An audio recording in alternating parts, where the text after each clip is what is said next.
Welcome to the dungeon. How is everyone doing? How are you guys? It's been a while. Hmm. Uh, This is session 0, right? Every session with you feels like session 0, I Marslin. just want to cry. That's fair. That's fair. Um, Wow. it's been my God, July. So we have our new player with us, an Axamander. If I would like to welcome to the dungeon, we haven't seen them in over a month. Um, so I am the last one. Oh wait, wrong character. Ugh. That's where we're at. It's been busy. I've never traveled this much, not in a long time. Not 2 weeks straight like that. So our famous Gwenton hopefully kept you occupied with. I saw some ghost hunting and some monster hunter. Is that what it was? Yeah, that's what we did on Wednesday. Great. We're out next week. But then we'll be back for a few weeks, and then it'll start calming down quite a bit for that. So You can run hopefully, it from my place if you want. no, because I got to go down and then back up and deal with all the traffic and It's only like 3 hours of traffic. yeah, only I dealt with that enough in Toronto recently. Going 10 miles. Yeah. Yeah. So I got to go to one of my new favorite destinations, Stormcrow Manor. They're in Toronto. It's a nerd. I want to say it's a D&D themed restaurant, but it definitely had like stuff from Aliens and Star Wars and all that stuff in there as well. Pretty cool. A lot of zombie stuff. Mounted beholder on the wall. We'll get the pictures up on the Discord. I just haven't got there yet, but I got my new little friend Charlie. He's a little mimic chest that they bring your check in. And the person, my waiter, was like, "Oh, we make these every day. We stand around in a circle and fold these up." I'm like, "Oh God, that's awful," because it doesn't stay together very well. But it was quite enjoyable. But Justini, you just got back from a trip as well. I'm not the only one out and about. Oh, yeah. Colorado for an entire week. I did not want to come back. Now, did you ski? No. No. I hiked, but I did not ski. Okay, skiing's Yeah. fun. I like skiing. Snowboarding's for the birds. Too much coordination. I'll do cross country. I won't go downhill. Cross country is harder than downhill. Yeah, what but I Marsland can't break my does. leg. Marsland But goes safer. cross-country skiing. But we're happy to be back. If anyone out there in TV land there, just let us know if the audio sounds okay. We had to make some last-minute modifications. Oh God! What's wrong? I forgot to hit start recording on the local copy, so now I have to download it from Twitch. Thanks. That's what happens when you take 2 weeks off in a row. I know. You get all the important stuff. I Okay, know. it's your first day. We understand. Yeah, well, we'll run good tonight because the PC won't have to do double the duty. Speaking of double the duty, half-ass beer review beer of the week. This week might be a Marsland approved drink here. B43 from Old Nation Brewing. It Good is. one. I haven't had this one from Old Nation. Old Nation is really solid with their IPAs. It's a grapefruit IPA. I'm sure it's really good because grapefruit's a pretty natural flavor for IPAs anyways. But that's our half-ass beer review beer of the week. Let me get that in the chat. There we go. And yeah. God, too many things to click. B&B, we don't have a card for them this week, but they will be live Wednesday. I'm going to guess the topics are going to be Deadpool and Wolverine, no spoiler review, which me and Mike went and saw that. And Justine, you've seen that. You went and saw that. Gwen, did you go see it? Mm-hmm. I have Okay. the best friend necklace. Oh, you got it. Yeah. You suck. Wait a minute. What? Can someone explain the popcorn tins this go round? Yeah, I didn't get the one. Wovel Wussy one. Yeah. No, I just want to make sure I didn't like miss anything when I was looking at that. I'm like, No, but it's exactly what you think it is. The baby pool car seat one is just top notch. Yeah. it's a drink and popcorn holder. All in one. It's beautiful. The movie's fantastic. I laughed through most of it. Favorite superhero movie of all time. Yeah, I would have to say I've been mulling it over and talking with Tone and such, and I was like, this may be my favorite Marvel movie. I mean, like there was no recency bias or anything. You know, no. I'm telling you, it puts Nick Cage's Ghost Rider to shame. Yeah, it was something else. There was one particular part that I'm not going to say here because it's a spoiler, but there's something that happens, and I pretty much lost my stuff in the theater. I was probably grinning ear to ear in there. So, yeah, it was just very good. Greatest intro. Yeah, of all time. That I don't know. I'll admit I was a little upset by the intro. I was like, oh, okay. I'm sad. It was good though. I enjoyed it. So very good. I also, in my absence, I went and seen Longlegs, the new Nick Cage movie. I enjoyed it a lot. It's a good thriller. It's not a horror movie. Is it another one of those ones where he doesn't talk? Because I'm in. No. But I actually, I know because we feel very similar about that particular topic. I think you would enjoy this. Okay, I'll check it out. They definitely I really think when they filmed it, they just said, "You do you," and like didn't even have a script for him. I don't think. I think they just said go, and the payoffs were great. It is a little artsy, but it's a fantastic thriller. So I didn't like the artsy horror movies. Oh, you mean because Hereditary is like Hereditary the crappiest movie? Dick balls.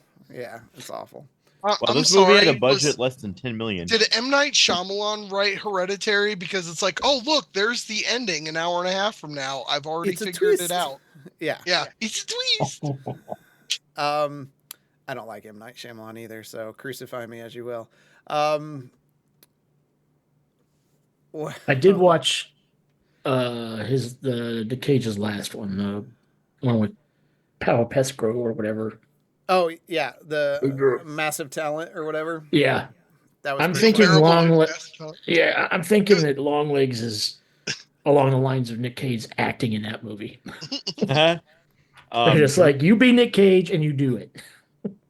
Dream Scenario was weird. I didn't like it. I thought it was stupid. I didn't love it either.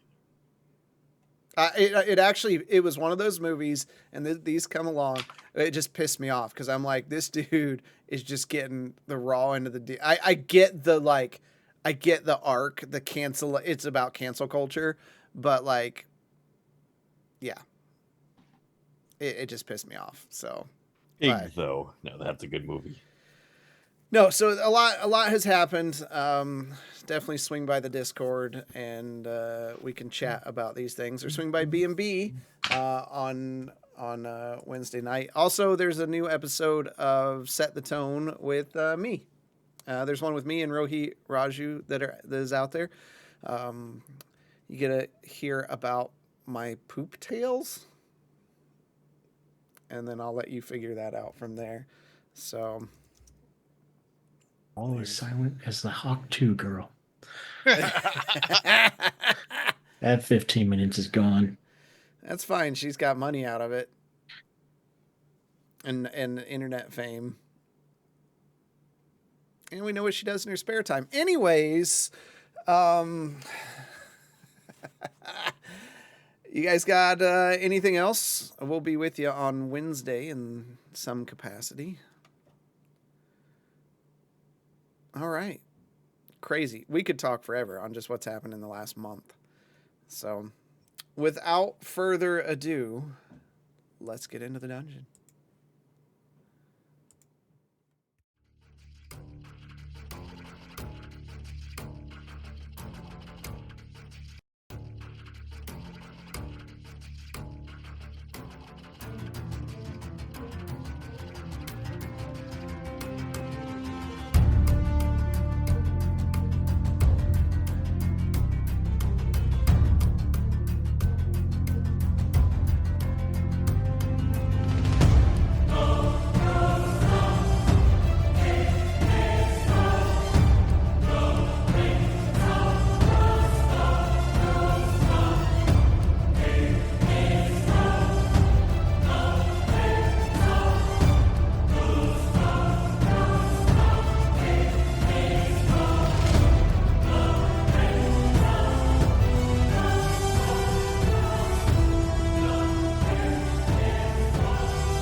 All right, let's get some music going in here.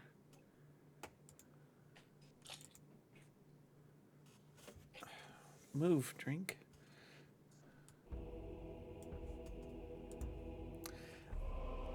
Last week, or a couple weeks ago, our adventurers...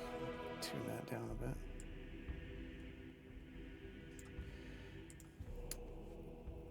Decided against waking the dragon they found in the cave. They pushed their way through an acidic smoke that filled the cavern, leaving them in a wearied state. Squeezed through a narrow cavern, found themselves in the midst of spider webs and a massive spider that almost took the life of the adventurers. They cleared these out to find a pool of water with a mysterious island in the center. Gwynton, focusing his resolve, pressed his hands against the magical stone and a beam of light shot out, and as Marsland floated around the room in his first successful flying attempt, he moved the objects to project and make a light bridge to pass deeper into the cavern.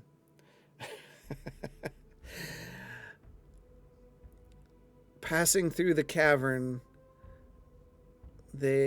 tunnels, they find themselves in another room, and that's where we start tonight. You come to the brim of a steep cliff cutting off into a large room. The heat here is oppressive as molten magma surrounds an island in the center of the room. On the north side of the room is a large statue of an earthen deity staring down at something encased in a magical field that swirls around it. Fires spray up in a line from the statue to the strange glowing object. On the far side of the room, a path leads to the northwest, but is filled with an ever-burning fire. That's where we lead. You're kind of you're back from the edge right here at this moment. What would you like to do? I jump in the lava. No. Okay. Marston didn't say that out of character, so he runs forward.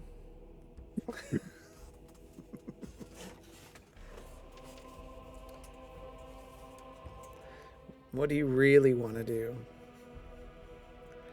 Yeah, I would like to take a few minutes and do prayer of healing.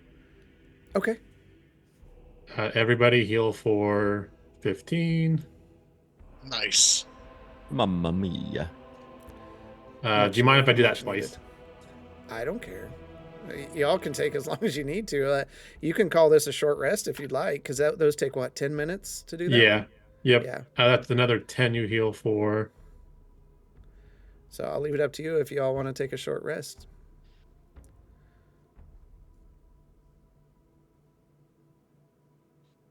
Yeah, we basically are, if I'm doing that for 20 minutes. Yeah, that's what I'm saying. Like, might as well click up everything else you want to do. Yeah. Who needs health? We can smell the brimstone, by the way. Yes. We can. Oh yeah. So has it been like pretty evident throughout, or just until we got to a certain point in this corridor? Just as you got into this corridor, you could start smelling that, and then this obviously is why. I'm good on the health, thanks. Does anybody have an intelligent way to cross this thing? Look at Quentin. What are you looking at me for? Never toss a dwarf. I could jump it. It's only 10 feet wide, right? I don't fall very fast. That looks a lot wider 15, than 10 feet. 20. Yeah, the other side is going to be about, 25 right there. So with me floating for my slow fall, will I just glide over? I mean, if you have enough momentum, you absolutely... Bishop, throw me! Okay. Mike, you said you're good on health. Yeah. How's everyone else need health or not? Good. I'm looking pretty healthy. Yeah, that 20 some odd healed me up pretty nice. Along So, with my own hit die. Fucking Biddle's character, that unless I see his name, I can't think of how to say it. An X. Nope. I always put an M in it instead. Nope, that's not it. Or how about man? No, it's gonna be Star Wars man. Heal for 23. I used preserve life. DM, is my hit point total correct on my character sheet? Yes. Okay. Did you just heal for like 50 points almost? No, Did you ask for question? Did you ask for consent beforehand? Not joking. I still don't know how to phrase it. So I know what he's saying. Yeah. So he's looking pretty decent compared to the others. Yeah. There we go. Oh, so he doesn't really need any health. I'm looking pretty good there, Quentin. Okay. I'm ready to take on whatever's going to come through this cavern. I'll just take the rest of it because it puts me back to max health. Okay. Make sure to reset all your stuff that resets on short rest. Yep. Yes, sir.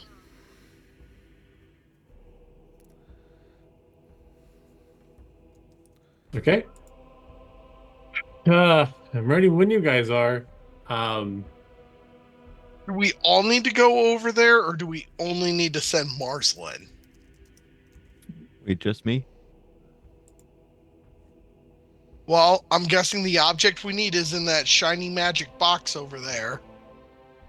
And I literally point to the blue square that's tumbling round and round. I go, and the less of us that go over there, the less likely we are to wake this thing up. Just remember lessons from the past.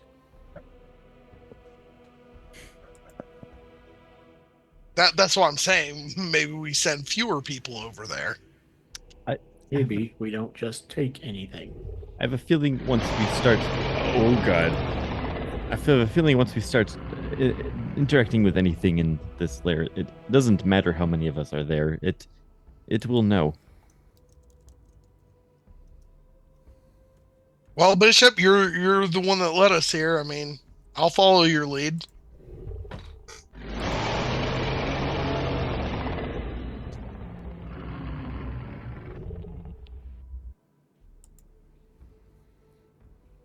And Axemen, you're out here giving everybody gift subs. Yeah.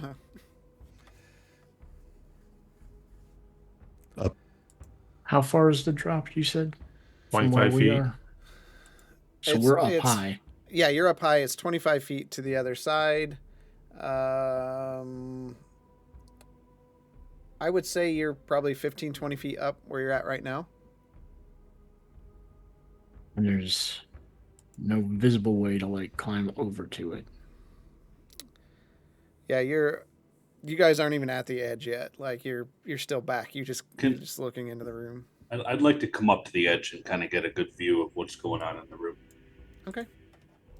And but I'll be safe and say, here, Bishop, and I'll pull out a rope. It's like, hold on to this in case I slip. Okay. Do you take it, Bishop? I will take. Okay. A rope. As you step to the edge of the cliff, you hear, and seemingly out of nowhere, a stone rises up and appears before you.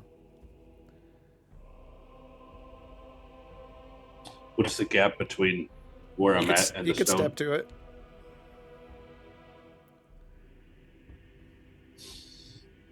Gentlemen, I'm going to take a step. Hold on to that rope. You step onto the stone? Okay. Yep. You step onto the stone, and when both feet land on the stone, another one in front of you. This is right at the edge of the lava? Yep. We're 25 feet up, though. It's starting to go down. Like it's forming almost like a staircase down. Okay, so this platform isn't up. It's actually down towards the lava, and that's like a shore right there. Okay, yep. I got you. All right. I suggest one at a time and follow my lead. Now I'm going to take a step onto the next one. Okay. You step onto the next one, and when you do, the one behind you disappears. And another one rises up in front of you. Okay. I'm gonna continue. Okay. So that continues until, I would say, how long is your rope? 50 feet. 50 feet? Okay. Should be 50. Good. Yep. All right. You're able to step onto the stone of the other side. And looking back, all the stairs are gone now. Look for something to trigger it coming back. I'll investigate just the platform where I'm at right now. Is there anything that indicates a return? Like, I'll step around, not stepping in the lava, to see if I could trigger it. When you get to the edge, the one in front of you reappears. Yeah. All right. And then I'll shout to Bishop, pull the rope. And I'll let go. Okay. Back up. All right. Some of it gets singed in the magma, but you pull the rope up.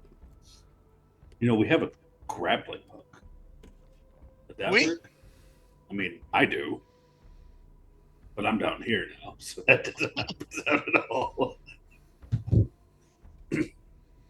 I'll take a step to the ledge since I'm already pulling the rope back up. Okay. And when you get to the ledge, my way down. All right, the stone comes up. You make your way across.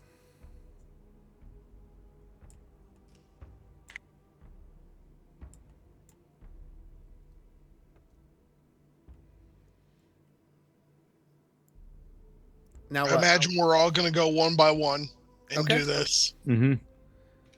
All right. Quentin, you make it across. As you get to like the second to last step, you just kind of leap forward and slowly drift to the other side just because you can. Because I can, because I'm a boss. Justinian goes across no problem. Marsland, you get to the middle step and just the step gives out and you fall. What? Marsland's now gone. The rest of the four. Yes. Of course. All right. So you see a large statue to the north side of the room. Here you are.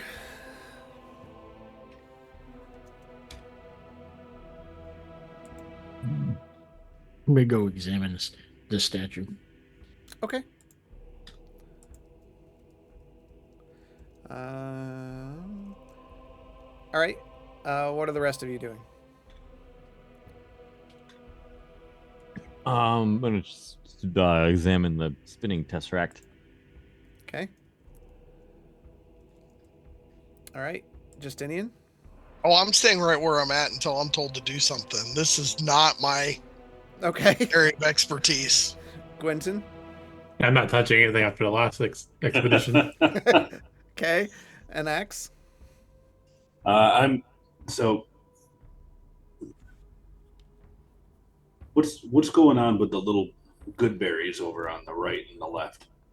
You can go take a look at them. I'm gonna go take a look at the good berries. Okay. All right. Marzan, because you would get over there first. Helps if I'm at the right thing. So you see this. I mean, you're well aware of magical fields, and this thing is obviously protecting whatever's in the center. In the center is a glowing ball of light. You try to see. There's something in there. It'd be like staring at a bright light or a sun. Like there's something there, but it's so bright you're not able to really focus and see what it is. That's what you see. Okay. Am I familiar with what kind of magic this is? You've not seen anything like this. You're aware of protected fields and things like that, and they usually don't spell out anything good for anyone who interferes with them. Duly noted.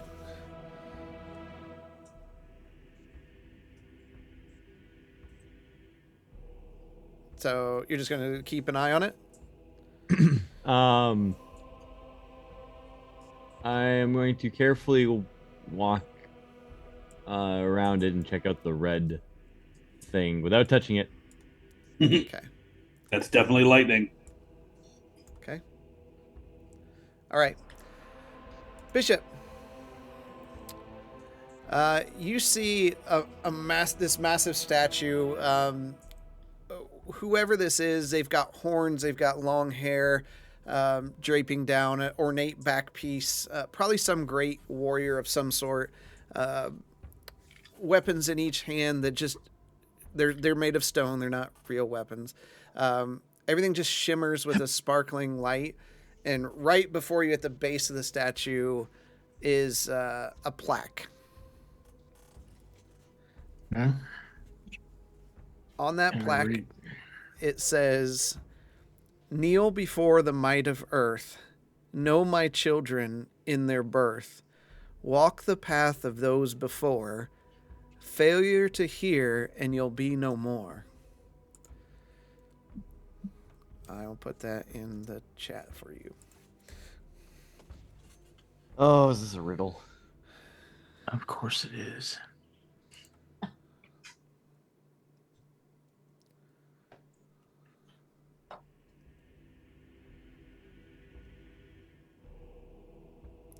While you contemplate that, an Axamander, what you see here they're like bright, glowing purple crystals. There's definitely an energy, a lightning type field that's emitting from them around.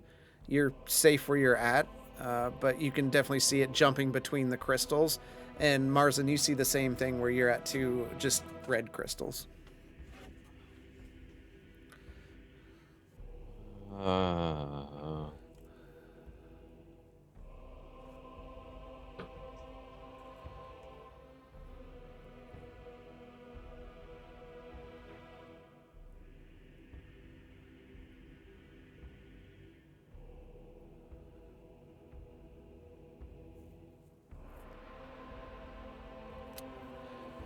Bishop, back to you. Okay. I'm gonna kneel before the statue and see if anything happens. Okay. You kneel down in front of the statue, and immediately all these fire burning to the south of you form two massive walls. They rise up. Gwenton and Justinian, you now see that the fire goes around. It surrounds the base of where this magical object is, and there's two impenetrable walls that run all the way in. And Bishop's just kind of there. Bishop, you see just this basic tunnel of fire between you and the object. I will start walking towards it. Okay.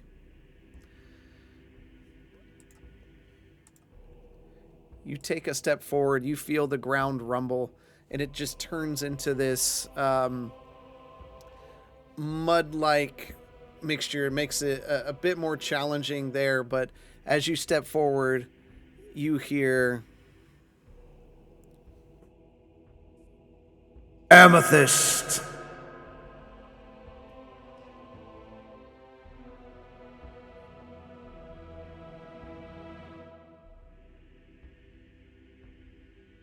Sorry, my eardrums are exploded. You're welcome.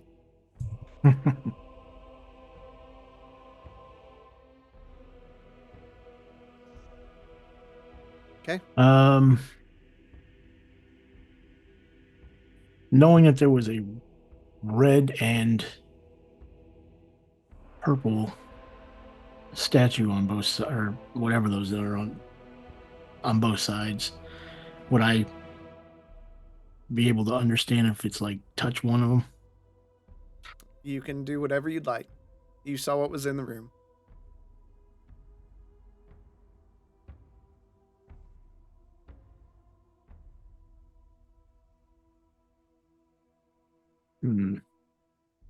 No, fuck it.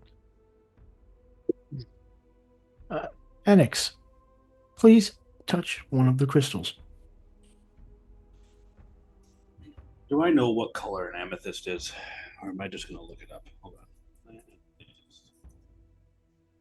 Is okay. And am I in? Where am I? Okay, there I am. Good. This looks like an amethyst, and I'm going to touch it. Okay. 1 second here.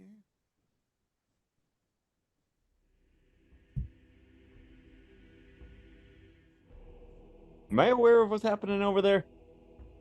I would hope so, since you saw the flames go up.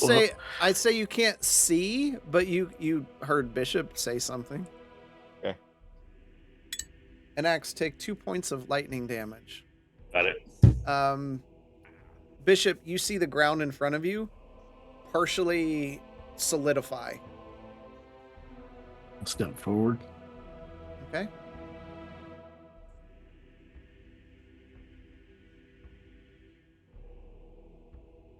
You then hear "Ooh, near."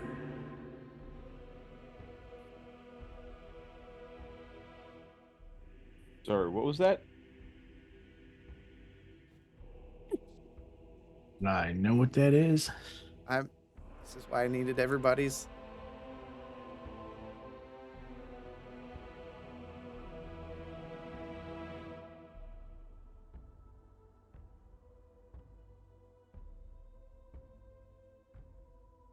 I do speak Elvish, yeah.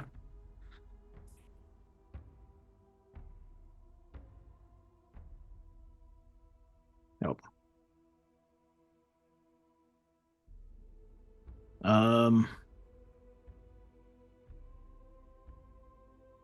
I'll yell out, "What's violet?" Purple.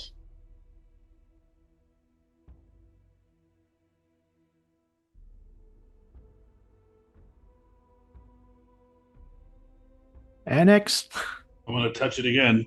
touch the stone. Yeah, I'm gonna touch it again. All right, 3 points. Does of lightning everybody hear damage. this, or am I only hearing this? No, everybody hears this. It's at 3 points of damage, right? Yep. I don't think anyone else speaks Elvish. No, I only speak Common you and speak- Sylvan. Yeah, I think I got my notes right and stuff. Okay, so you see the stone in front of you solidify. I will take another step. Okay.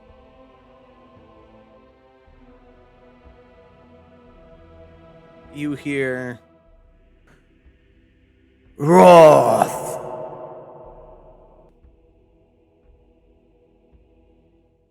And Quentin and Bishop both. That means red and dwarvish. Moslin, Me? touch the stone. You want me to touch this?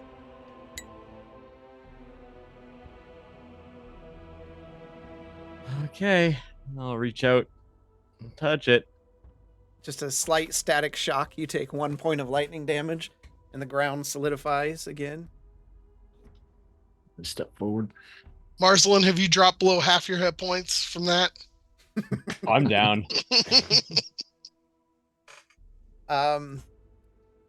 You then hear Ducktoth.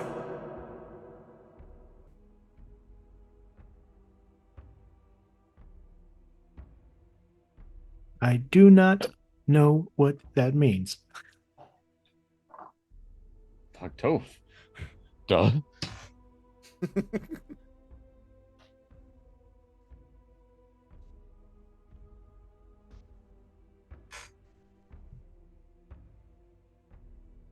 Does anyone else know what that word was? No, it sounded orcish to me. I recognize it. none of you recognize the language. Okay.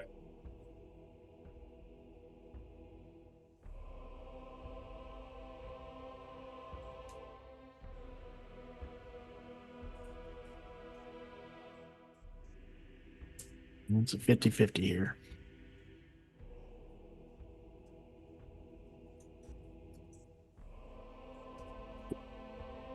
Moslin, Oh, go ahead. I was gonna say Doc Toth sounds longer, like purple, violet, than red. That's just my thought. Do I need to cast my comprehend language? that might be very handy at this juncture. I might do that. I'm going to cast comprehend languages. Okay. As soon as he does, I shout the word Doc Toth back to him. As soon as I see he's done casting. Okay. So hopefully it means something to me.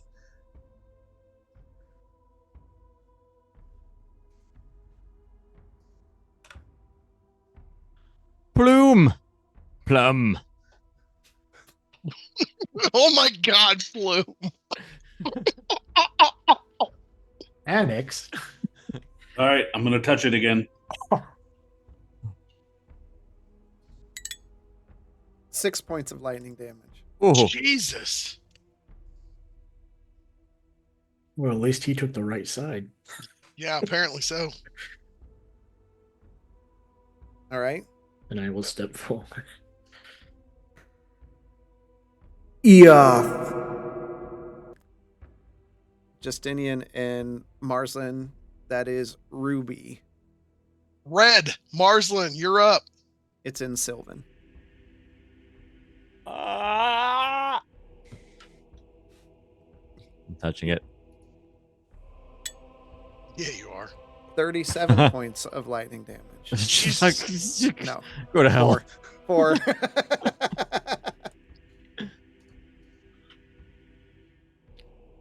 Okay. Move forward.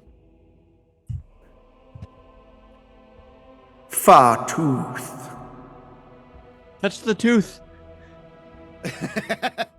Annex and Marslin. That is cardinal. Cardinal. Cardinal directions. North. Marslin, that's you. Oh, that is me. Touch.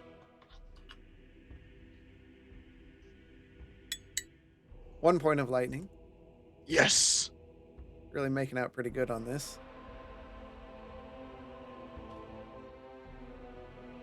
You then hear Kadar. And Marslin, you know this because you speak Orcish. It stands for Amarthine. Can I have another translation on that? That is a real word.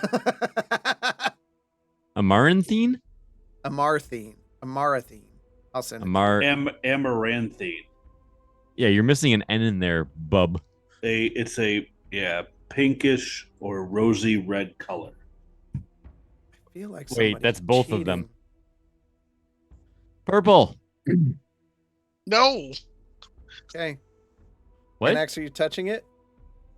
I googled this word and it's purple. Well, amaranth is a pinkish or rosy red color. Amaranthine is not a word.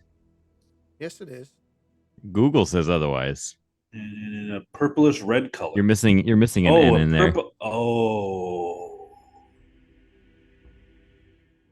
Purplish red It's okay. color? It's only my life on the line here. If you look in Google Images for the actual word with the N put in Hey. there. It does say it's spelled. Yeah, there it is. If I do spelling check. There we go. The color is purple. I'm going to touch it. Okay. Fireball 6 points of lightning damage. times 10. Fireball. Mine said purple and purplish red color, so I'm like, "Ah!" It's both of them. Touch them both at the same time. You then hear. Yoop. Yup. Is that what he said? You have chosen. So Marslin, with your comprehend languages, you hear the word purse. Perse.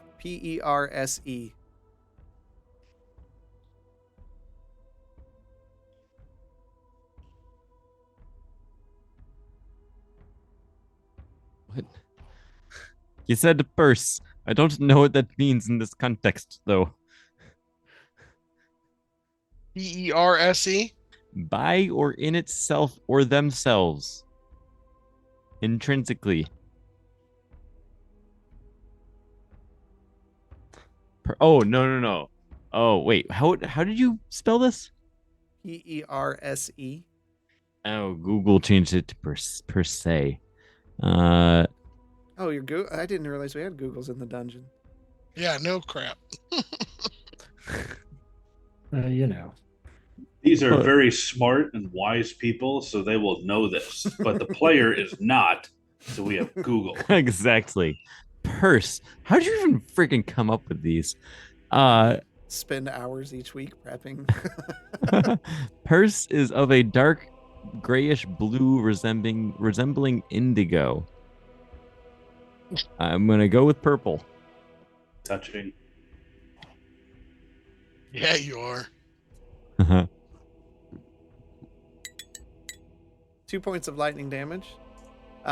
Bishop, the fire that surrounds the circular platform now opens up to you, and you're able to step onto the platform. I do so. Okay. With that, you hear. In the earth I lie, a treasure untold, with a hue as rich as stories of old. Though I'm not a metal, I'm often sought for my vibrant green that can't be bought.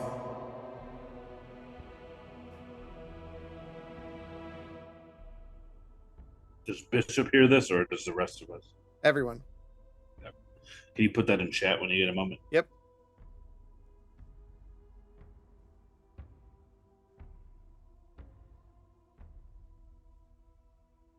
Pressure and hold of the hue has reached destroys the world.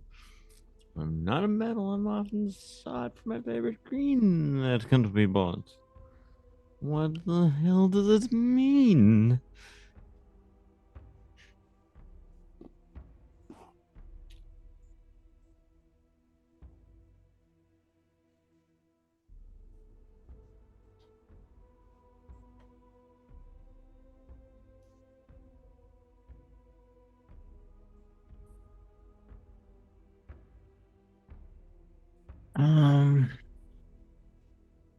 Can I roll up an insight for a hint? Sure.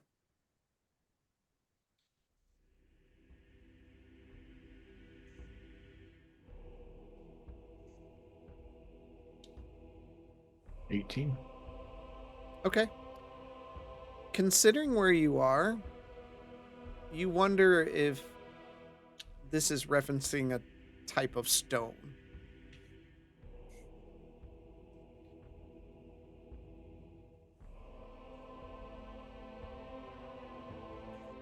Vibrant green stone.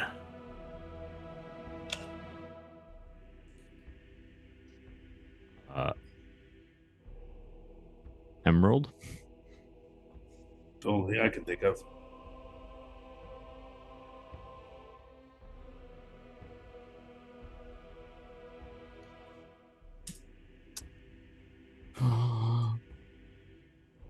Is there anything around me, like on this platform, that's different than? Nope. I'll say the word emerald. One of the boxes surrounding the orb, you see it flicker, and it fades. Oh, okay.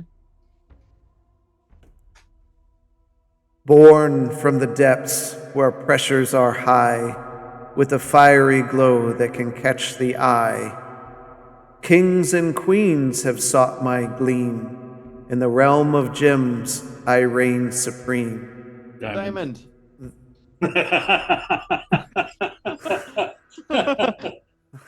Is that what you're As soon as answering? you said pressure, I was Yes. like, diamond. Diamond. I've seen Superman too. I know this how this works. That's what you're saying? Okay.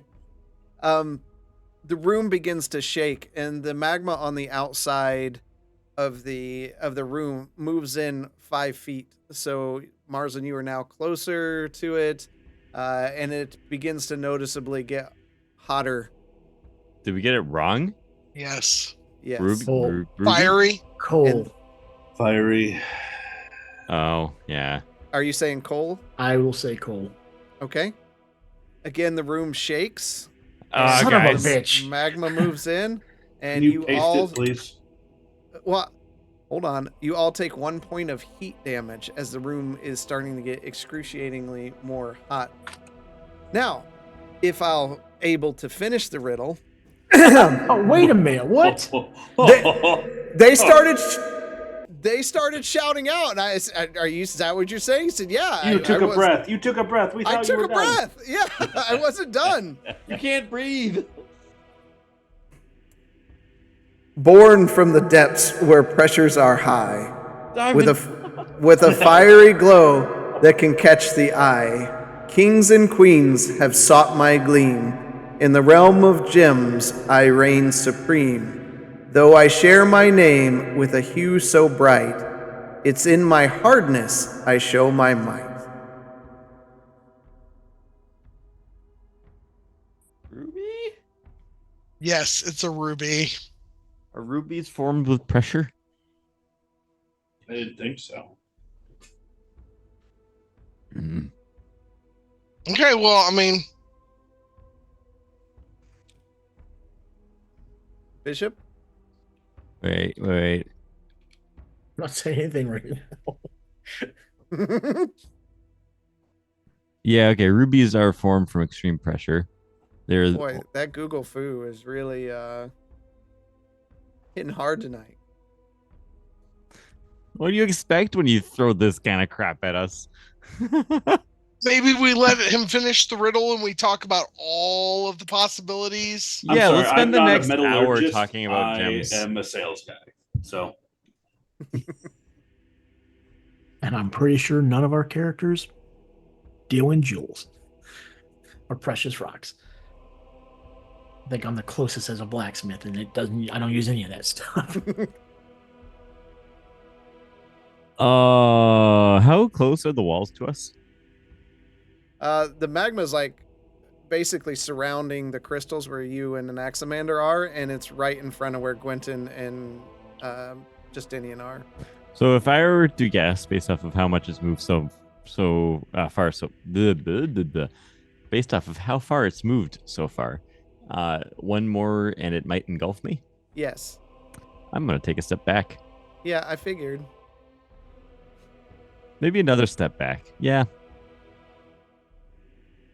Okay. So is that what we're going with? Is Ruby? It was my first guess, but I mean, I will say Ruby. Okay. One of the magical barriers. Oh, Now there's thank just God. one square surrounding the object in the center.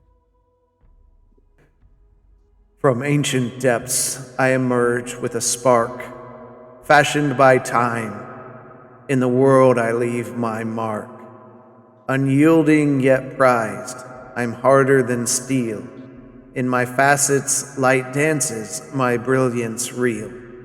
Born of stone, transformed by earth's might, what am I with a heart of purest light?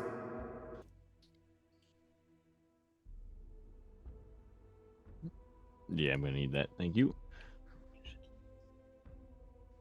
I think this one's diamond.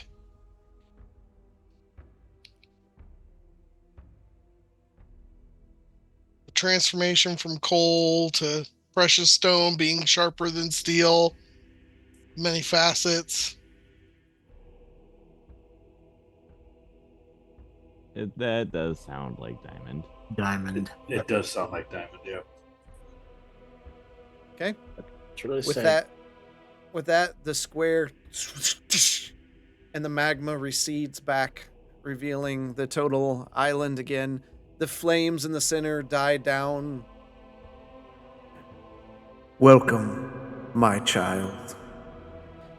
And the flames to the northwest path fade, and they sprout up in the path that you came from initially.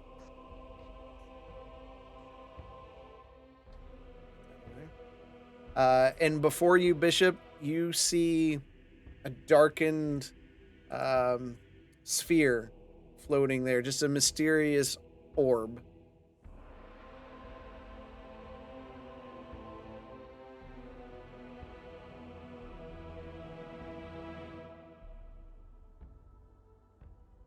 Can any of you identify this? I'm gonna come over and take a look. Oh, okay. Okay. Are you doing good on spell slots, Marcelin? My magic. I'm sorry. Yes. How's your magical potential feeling? I'm feeling tired but not exhausted. I have recovered almost all of my magical strength just off of Gwenton's healing. I would appreciate it if you took this one for the team then. So I walk over there and cast Identify. Mm-hmm. 1 second.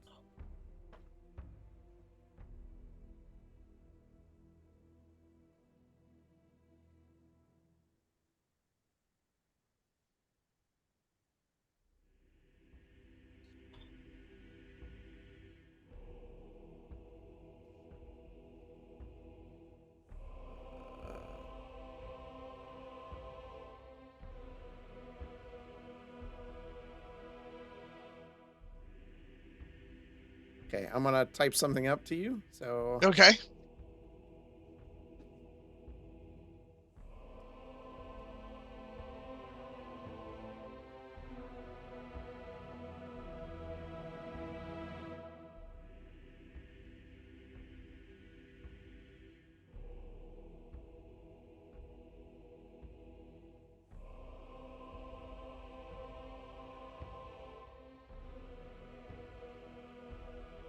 Um, um, guys, this thing will create the mother of thunderstorms. You're talking flooding, hurricanes. Like, this thing is bad. That does not sound good. How does it activate? Uh, I can I'm not quite sure how it works. let me get you that part. Okay.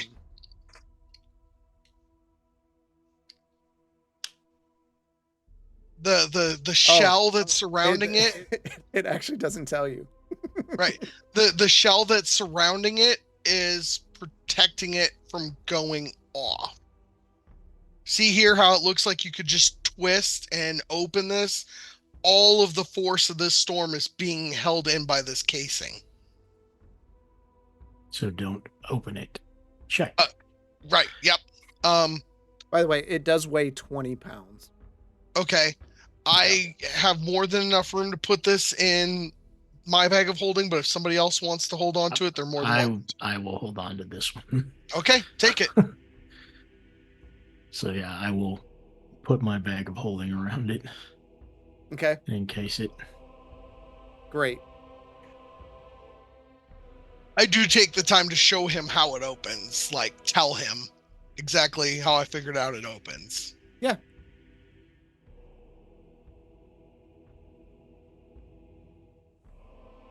Why is it down here? What is its purpose? Who would create such a thing? A primordial force that uses nature to destroy on its whim. Like a water deity. That wants this thing back and is sending an undead person that you woke up to come and get it. That seems bad. Right. Very bad, actually. At least we don't have to go back the way we came. Well, That's good. The good while we're news. discussing that, I'm gonna just kind of walk the perimeter of the room. Okay. Looking at the walls and everything. All right.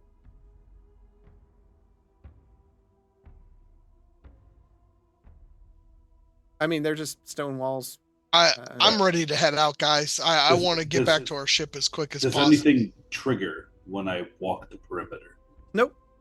Specifically close to that. Well, once you get back to like where you came down, that Yep. stone comes up. What about diagonal with that little path of fire that's definitely That's not a there path of fire? anymore. That fire is gone now. Yep. So it's Okay, just a all right. path leading to the northwest and down. It is a path?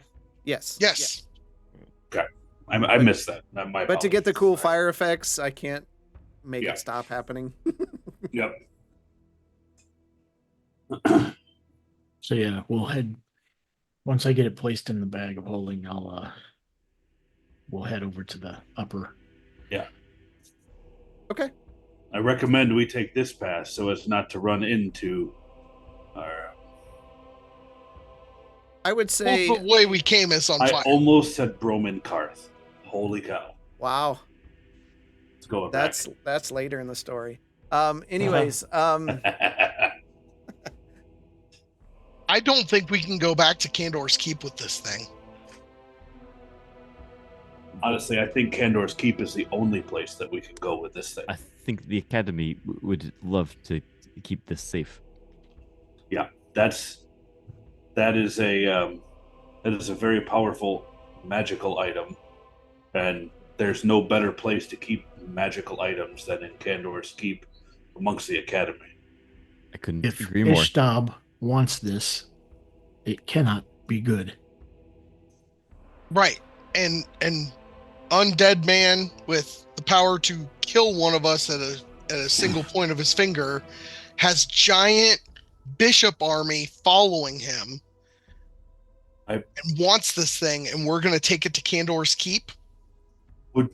everyone have a problem if we walked while we talked about this? Oh, yeah. That's what I thought we works were for doing me. that. Yeah, I that's thought we good. were walking. Okay. I just want to make sure that we're Yeah. walking towards the northwest while we're talking. Yeah. I No, know I thought we there's- were walking. I have no concept of the amount of clocks that are going on in the background. A lot. So I don't want anyone to surprise us. Much like a popular platform, TikTok. So, all Yes, right. but the person running the academy was alive during those wars and knows this person. Okay. Wouldn't it be more protected by a university of magic users against one? Sure. I'm just saying, I have no idea. I'm just thinking of what I saw when we got to where we stole the boat, and I remember what 3 of those things did to all of us collectively, and I don't want to unleash that on our city. That's why I was bringing it up now. There is nowhere safe, if we are honest. Now, gentlemen, I present to you another problem. We are on an island, surrounded by water. And this being the water being the domain of the person seeking this artifact, we are in a very precarious state.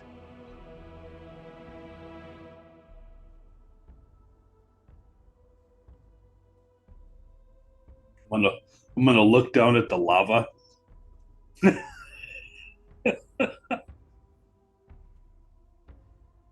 I figured we were out of the lava room right by Yeah. now while we're talking. I figured we were out of here by now. If Yeah, the case you're out of this room. is the only thing keeping it at bay, what would happen to the case breaking?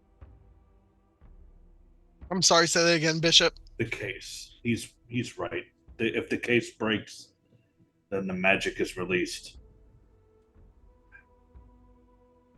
I understand what you are getting at, but if the only thing protecting us from its contents is this case, the case is the first thing to go once it Quinton, hits the lava.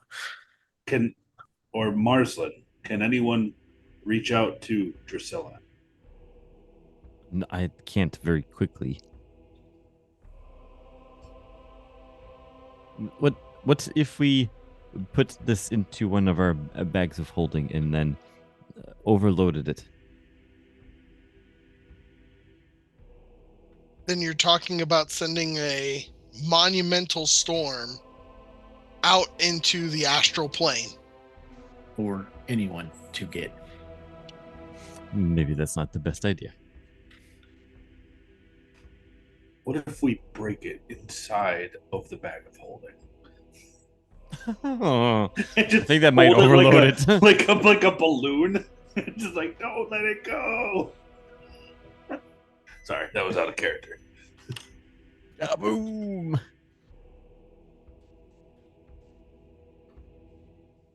All right. You step inside another room. The temperature rises dramatically as you continue to head further down into the cavern. The sound of bubbling and hissing fills the air from more magma surrounding you. The source of the infernal noise becomes clear as you move deeper into the cave. A river of molten lava snakes its way through the chamber, its fiery currents illuminating the dark rocky walls with an eerie flickering glow. You see 4 glowing blue and black pillars hovering above stones around the room. In the southern part of the room, separated from everything, is a pillar of stone with stalagmites jutting up. Something or someone resides inside. The light from the pillars pulses rhythmically, casting an otherworldly luminance throughout the cave. show you what you see.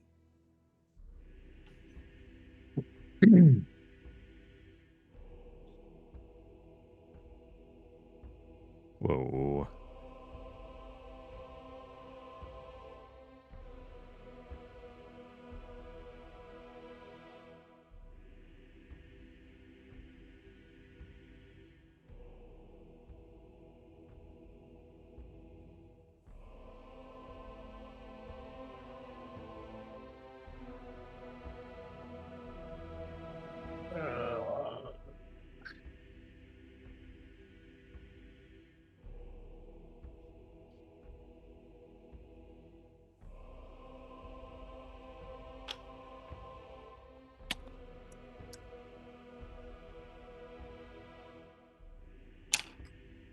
DM, could I see if any of my magical studies would tell me what these pillars could be? Give me an Arcana check. Let's see. Okay.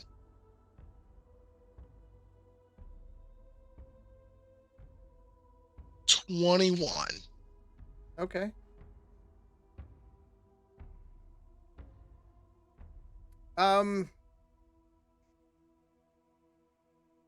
I wouldn't say you've read about these, but typically when you have fixed pillars like this, they're used to contain something. Not in themselves, but keep something else contained. What? And that central big standing rock pillar with the spikes jutting out of the top of it is within this box that these three is. They don't have any line. There's nothing running between them or anything like that. Right. They're just there.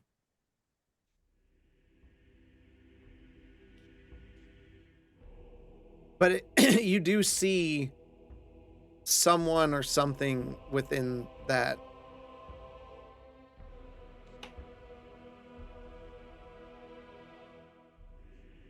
Almost Mars, like let a me- stone prison.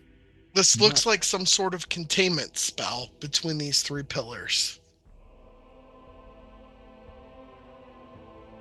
Should we even mess with it? Should we just continue moving on? I would like to, and I would like to try to not cross paths where two pillars are looking at each other. We don't see a magical field between them, but if we can walk around so that we're not crossing their paths. Oh, I guess that's not an option. I saw that fourth one up there. Yeah, there are Oh, four of them. rude. Yep. Shoot. Okay. Yeah, I agree. Let's walk and try not to wake anything.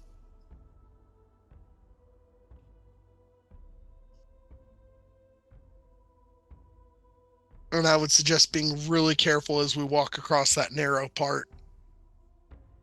Okay. This section here is also tight, one person tight. Who would like to go first? I'll go first. I'm going to take up the rear. I'll go second. I'll be in the middle. Everybody gets across. Quentin and Bishop, as you approach the pillar, you notice intricate runes carved into its base, glowing with the same blue light, as if infused with a powerful ancient magic. These runes seems to tell a story or perhaps serve as a warning, but their meaning's lost in time. The runes themselves, they have a set of runes running down, up and down. The runes are dwarvish.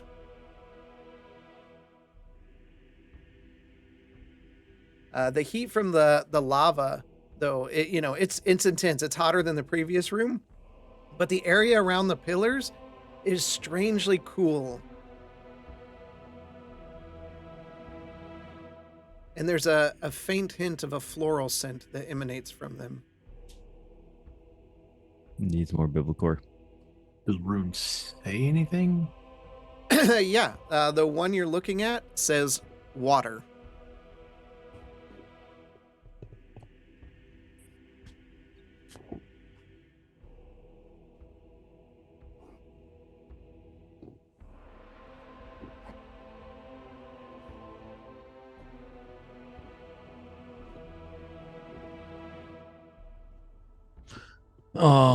I think I got a fifth element vibe going on here. I am too. I almost wanted to spit on it.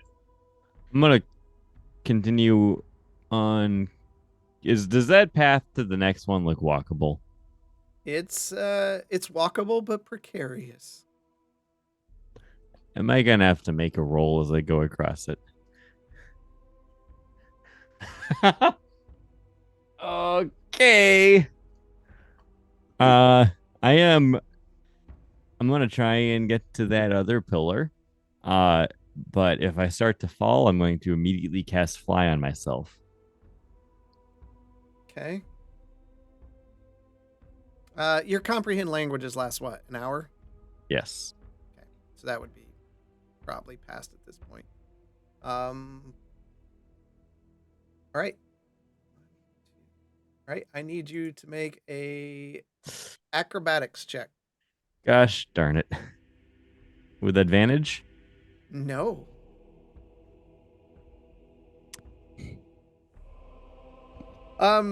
You slip and begin tumbling in towards the magma, and you said you immediately want to cast fly. Yep. All right. So, Anaximander, you see Marsland just head over heels, and, Oh, and he begins falling down. And all of a sudden, you hear him be like, "Sunkamungsing," and just like he just stops right before the magma. It's like it's really hot. Your robes are dipping into the magma. A few papers fall out, and not the papers. but the papers don't burn. What? Papers don't burn. I'm gonna take my staff and poke at the magma. Is this a magical staff? Oh God. What Yes. staff? Okay. I need you to roll a D100 for me.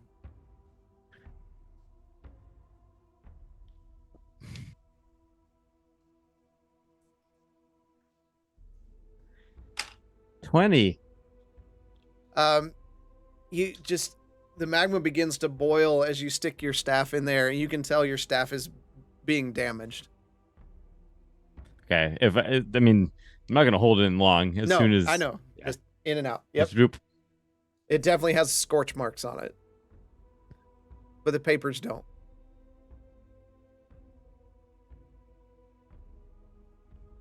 I am confused. I am very confused. There is an explanation for all of this. I'm gonna take a piece of copper out of my bag and toss it in. Okay. What happens? Much like the One Ring, it just melts. What? Why? You are now poor by 1 copper. Hey, guys, I hear myself. Nope, and it's gone. The paper, it doesn't burn. I don't know what to make of this. What paper? This paper. And I would say, Bishop, you can look down and see like there's paper like floating on top of the magma. I stepped away. Did you throw paper into the magma? Oh, I didn't realize you weren't there. When I slipped off the edge of this thing, some paper fell out of my bag. And it is floating on the lava, but it damaged my staff and it melted a copper coin. Did you have paper from something specific fall out? Or was it random paper? Just some of your Paper. papers. Yeah.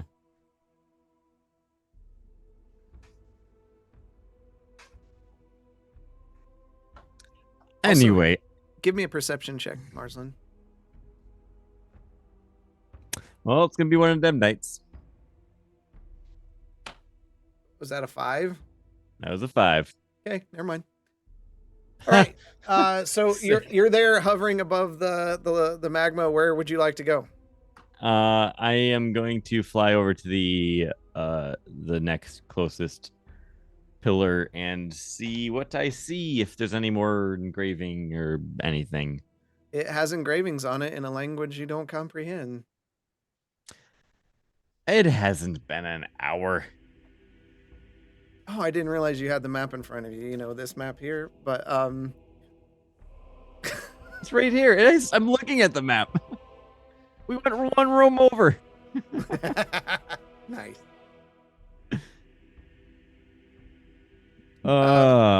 Being upward, because this pedestal's raised up, kind of like looking around and seeing the room, you can see the prisoner within the stalagmite cage to the east.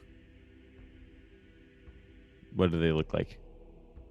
It looks like a small dwarvish woman. Can you understand me? She's not moving. You can see her breathing ish from where you're at, but she's not responding. You said dwarvish? Mm-hmm. The prisoner in here appears to be dwarvish, alive but unresponsive. I'm shouting back at the group. I'm assuming they can hear me. Yeah, just echoes through the cavern. Also, does anybody know what this means?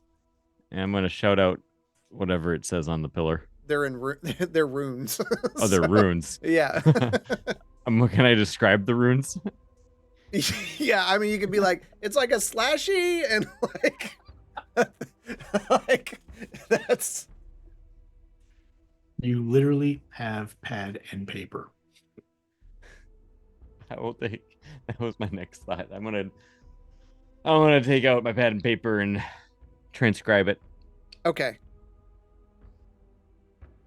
What pin are you using?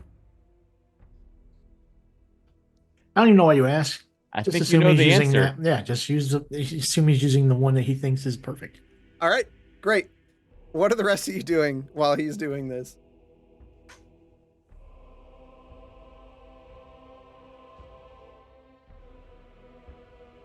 Winton, you've been awfully quiet. So Okay, I yeah. stepped out to grab something to eat real quick, and I missed why we're flying to this second pillar in the first place. Because he fell. Oh, because I said I was gonna try and walk across, and if I fall, I cast fly, and I fell on the first roll. So we're still trying to leave this room, right? That's still the objective You've missed here. a lot. He's trying to find out what each one of the runes on these things says. Also, the lava damages my staff, melts copper coins, but does not burn paper. So, how did we understand the first rune? Was that because Marsden could comprehend languages? No, because Bishop and Gwynton speak Dwarvish, and they're Dwarvish runes. Ah, okay.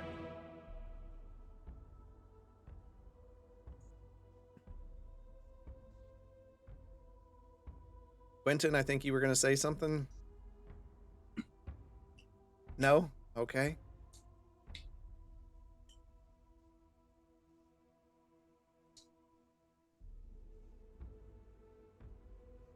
All right, what are y'all going to do? Well, we're watching Marsland write stuff down onto a piece of paper in front of a crystal. Do we see like any other exits out of here? Like looking across? It looks like there's an exit to the southeast. Right here. I'm gonna try to make my way that way. Okay. You're gonna make your way that way. Next, Commander, what are you doing? Did he say that there was someone trapped in the crystal? We saw somebody in there. Not So in we the can- crystal. What? Not in the crystal, in the center spire. Yes, but Marsland did yell out a description to us. Annex. It's a dwarven woman. Mhm. So that little island there is like a little makeshift prison. Yep.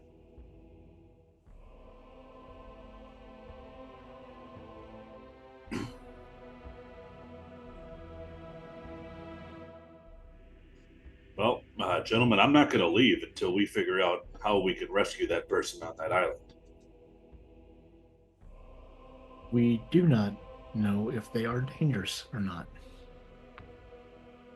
It could also be the living embodiment of the like earth elemental that we definitely don't want to wake up. I only have so much time here, so I'm gonna fly around to the other spires Okay. and transcribe their runes. Okay. Talk about not wanting to waste time. I don't want to fall down into the magma. That's not what I'm talking about. You know what I'm talking about. You do. All right. Annex, you said that. Justinian, Quentin.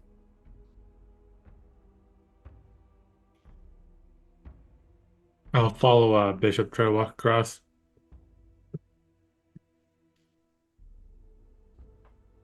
Okay. So you're gonna try and walk across. All right. I'll tell right. Annex as we're walking past him. That pillar says water. Thank you. Marsland comes back over with his writing in the book.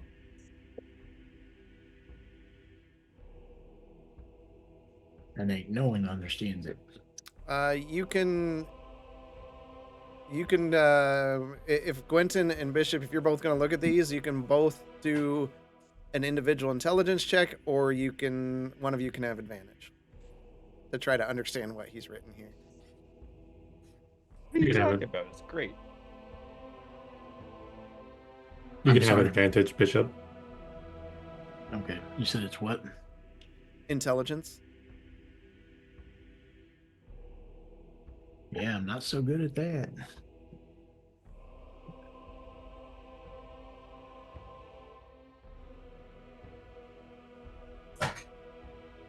Oh no.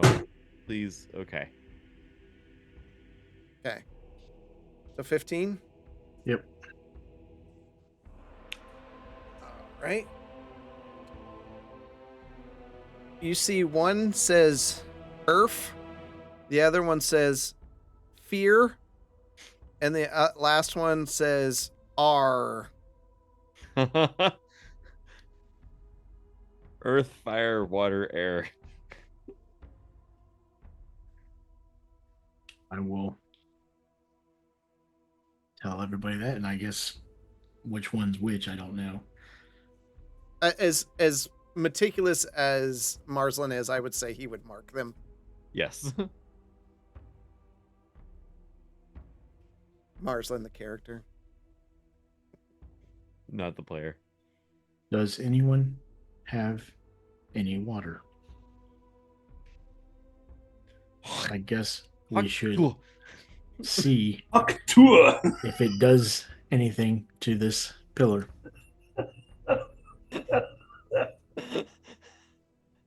Spit on that thing.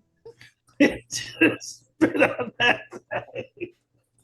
So just pull out a water skin, and Bishop, you want me to start pouring it on the pillar right over the rune? Just splash it, yeah. Okay, so I pour a little bit of water from my water skin over the rune. Okay. You see the pillar, and it opens up into just almost like a flower-like pattern, and it sits there and spins. And after a few moments, it closes. All right. And spread out. Which one is which? Marsland?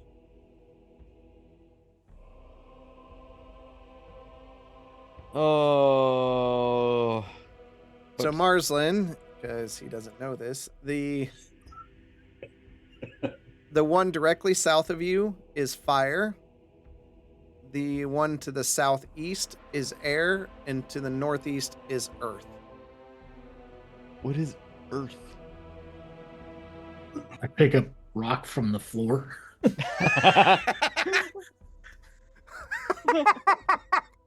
You're literally in it. All right.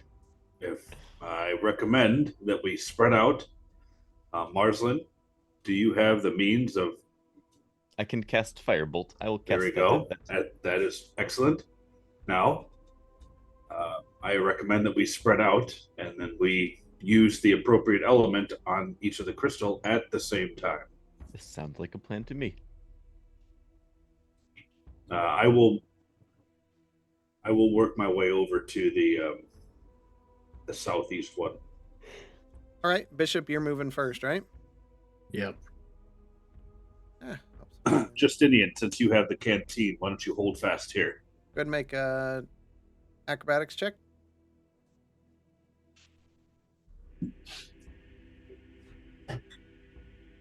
$27.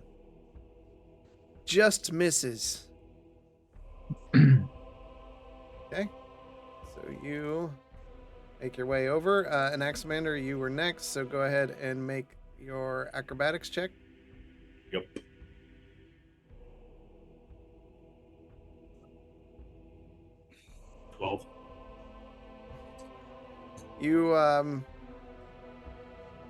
You begin walking. You feel your foot slip. You fall forward, but you catch yourself on the stone, and then you just kind of like crawl forward to stay. But you do make it.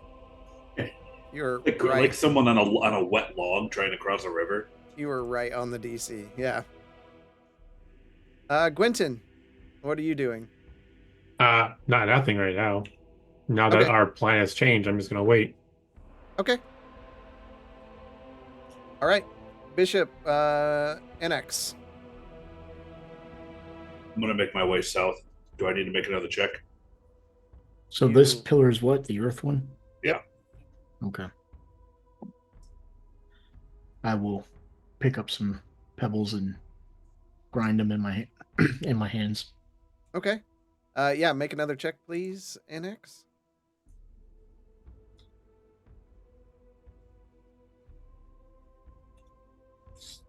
$14. Skin of your teeth, man. All right. I just read your notes right. Evidently. All right. You are all standing there at a pillar.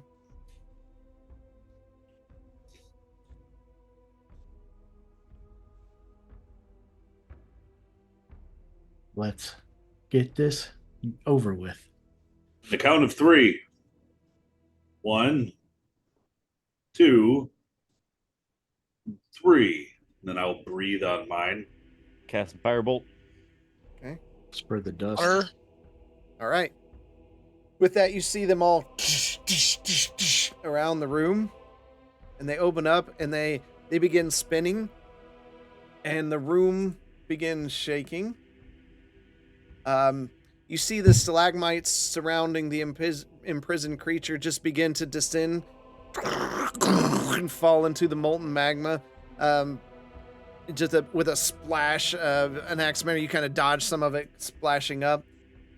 Wherever they fall, the ground raises up to like walkable paths. There's one Anaximander right where you are, and they're like 5 foot or so. They're decent sized path. Another one falls and it creates a path to the southeast where it looks like an exit. Another one falls and it's over pointing toward.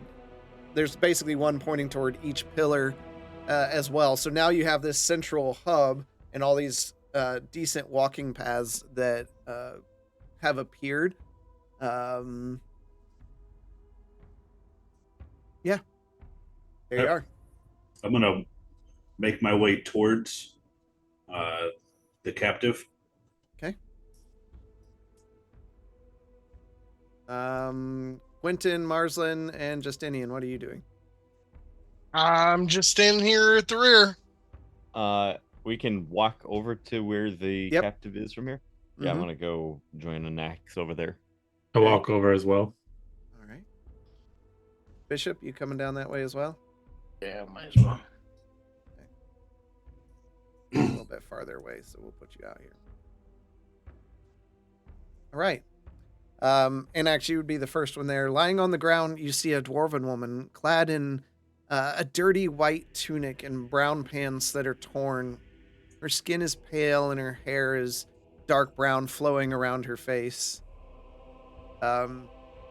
She kind of moves a bit and looks up. She blinks a few times. You see she's got these piercing, bright purple eyes. Who are you? Where am I? I am Anaximander. And I, along with my colleagues, have saved you. Here, you must be thirsty. And I'm going to cast Create Food and Water. Okay. And then I'm going to give her a drink of water. Okay. She takes a small sip of the water and a small bite of the food. Thank you. Gather what you can. I recommend haste. We are being pursued from creatures from beyond, and we need to make haste and leave. As the rest of you kind of show up, she looks at all of you. Quentin, she looks at you. One of my kind. Were you sent here for me?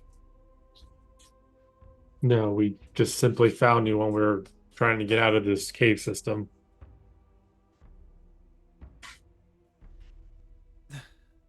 Thank you. Don't thank me. Thank him. I point to Anaximander. Your hearts must all be pure. How do we How? leave? Did you get down here? I do not know, and I'm afraid I've been quite rude. My name is Delana Lightstone. You said Diolana. Yeah, I'll put it in chat.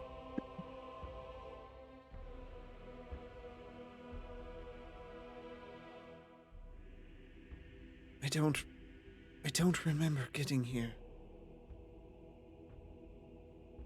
Where is here? Did we ever get the name of the island? Do I know the name of the island? Didn't have a It's name. just an island. Yeah. Yep. You're just north of Briarfork on an island.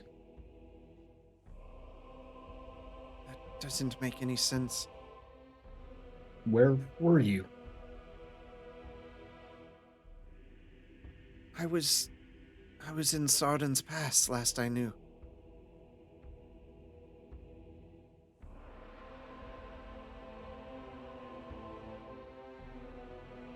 And what were you doing there? I take up residence there. I have a small home in a cave. Away from others. What year is it? Don't make me look up the year. Just tell me the difference between our current calendar year and what the year she says she thinks it is. It's probably been 30 to 40 years. Okay. And I correct her on the years. That cannot be. How? I'm sorry to interrupt, but I do recommend haste. If we could continue to walk while we catch up. I am very concerned about your health and well-being right now. but all of our health and well-being is at stake if we stay here any longer. Good. We know you haven't been here in a month.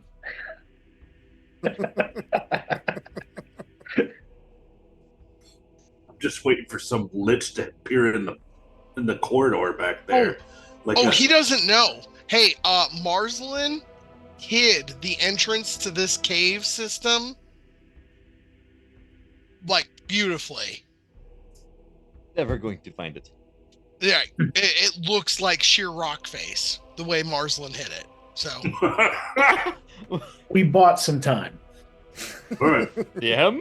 Okay, well, I rescind that statement. I didn't. Take a long rest. You should be good. Okay. no.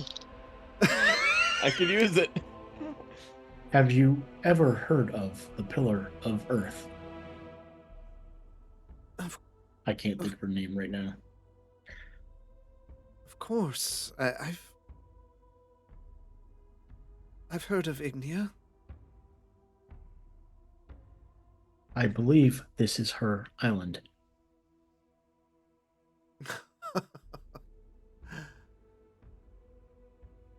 The Pillar of Water wanted something from this island, Ishtab, and he said that she had it. We came here looking for it, so Ishtab could not retrieve it. And she just laughs. Have you all been adventurers long? You may not believe us now, but it would explain your missing time. We may be in Ignia right now. Ignia is the island? It might be. I did Well, not it consent to seems- that. That you may know more about this being than we do, obviously. Ignia creates and destroys worlds. She makes islands and removes others. If this is in fact what it could be, we should listen to your friend and leave. Let's Well, talk we and came walk. from that way. We should probably head that way.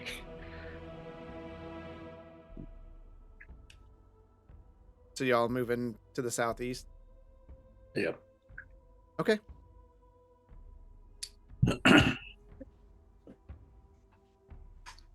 So you proceed down the tunnels. They flatten out a bit. It seems like you've maybe reached rock bottom. Eh.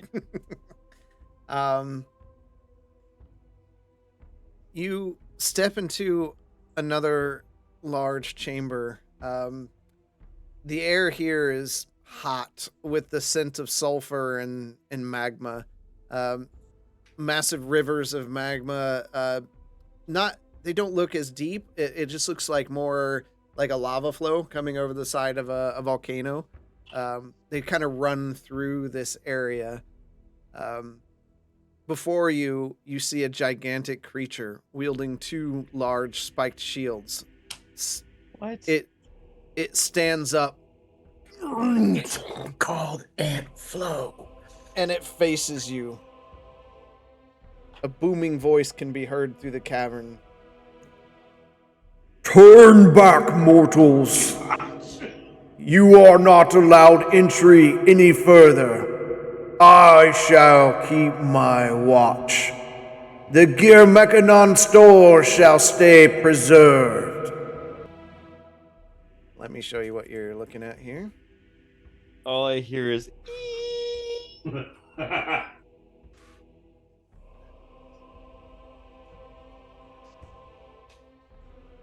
that a walking Iron Maiden? Kind of. Stone giant. Let's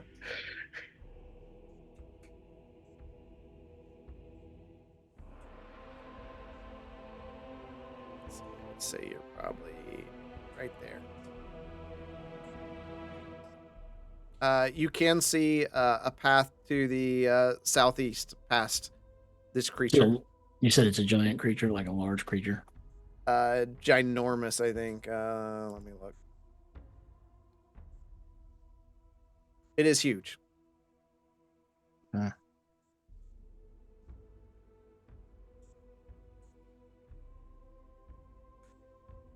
And it said the gates to what? The Gear Mechanon stores shall be preserved. Can you paste that? Yes. Yes.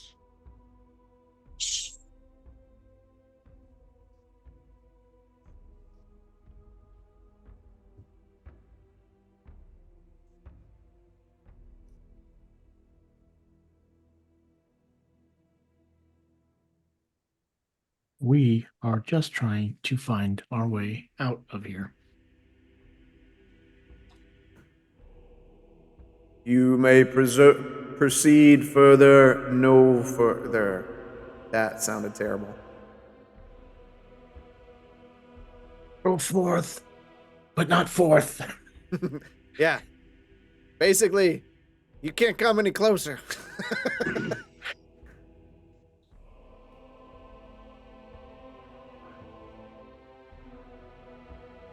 Unfortunately, we cannot go back either.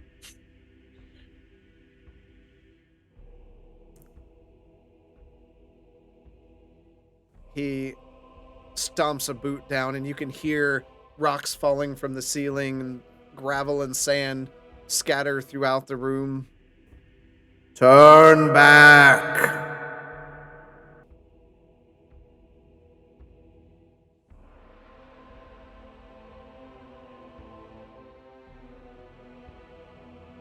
Our way was blocked by flames.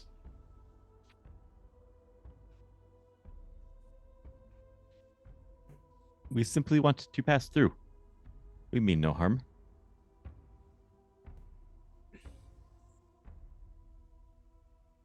Marslin, make a persuasion check.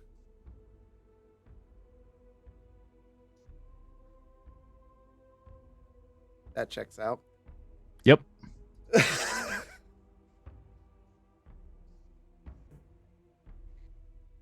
I will die to finish my duty. And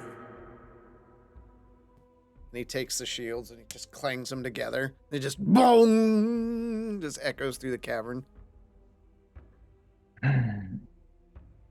You're giving us no choice here to fight. I'm gonna step forward. And then I'm gonna get down on one knee. Like, oh, great guardian of stone. We have not come to pillage any of the stores. We have only come seeking passage through the mountain. Please, we ask you that you let us pass safely so that we may leave and never return.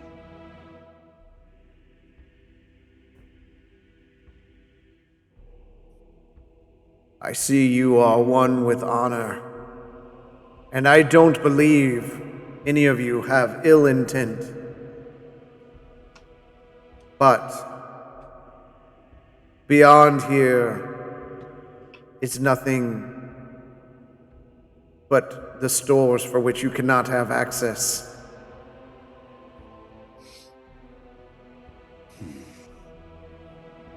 This is distressing news, to say the least, Great Stone Guardian. Is there not another passage leading out of this domicile? I'm afraid you all have reached your end. How am I to trust those after all these years? What can we do to earn such trust of someone so great as you?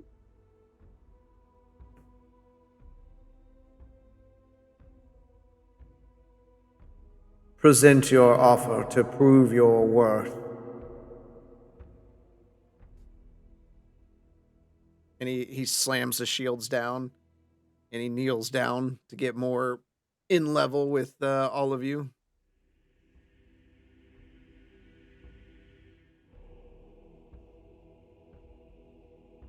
I have a small magic dagger that I'm going to pull out. Huh? Stop giving away your shit. I'm sorry, I didn't hear anybody else having another idea. We haven't really discussed It's it. because your first response is like, "Here, take my stuff." Did the guy just not say offering? Like, did he not just say that? If I hear you offer something again, we Right? No shit. I'm getting jumped down my throat because I'm No. like, here, take a dagger that I've never used.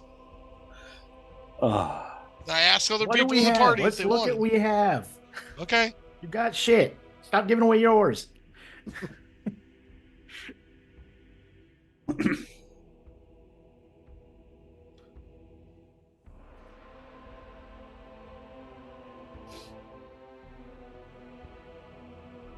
Of course, I don't have anything. Except for doomsday devices. take this dice. Right. Take this dodecahedron, and whatever you do, don't roll it. Don't roll it.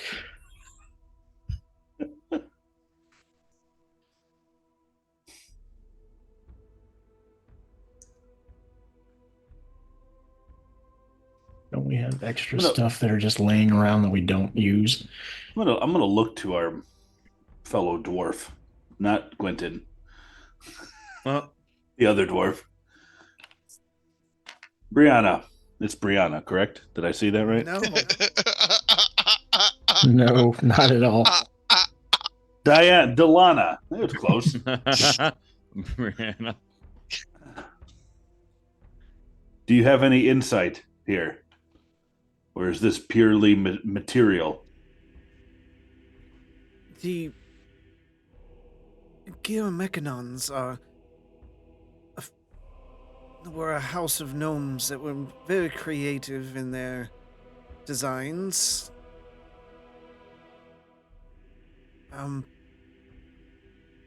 Do you have any contraption?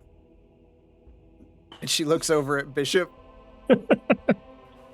Of course, everybody wants Bishop.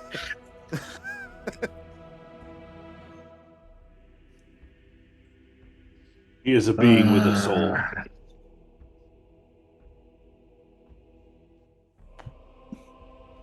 I will pull out the dodecahedron. Oh boy. No. Okay. Nat 20.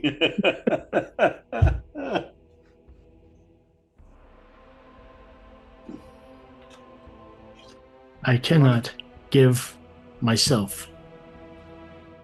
But this was found. And I did not feel comfortable placing it with anybody of the scholarly type. But hearing about your background of the people that created the stores, would you accept this? You hold it out. Yeah. He walks over to you. Just My in, and gosh. you're just looking up. Like, you're like boot height, you know. And he bends down and he sets a giant gauntlet down on the ground with a thud. He like shakes the ground in front of you. You place it in his hand. Yep. You take it, and he holds it between his fingers. He's looking. Excellent. Excellent craftsmanship. Great power resides within. I shall let you pass. Make haste.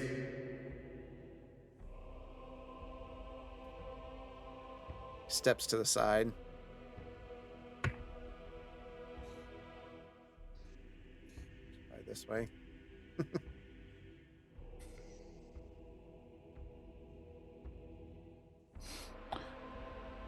Can you give us any direction as to where the exit may be? He just points out with his big glove pointing to the southeast. Go now, before my mind is changed. Thank you, oh great Stone Guardian.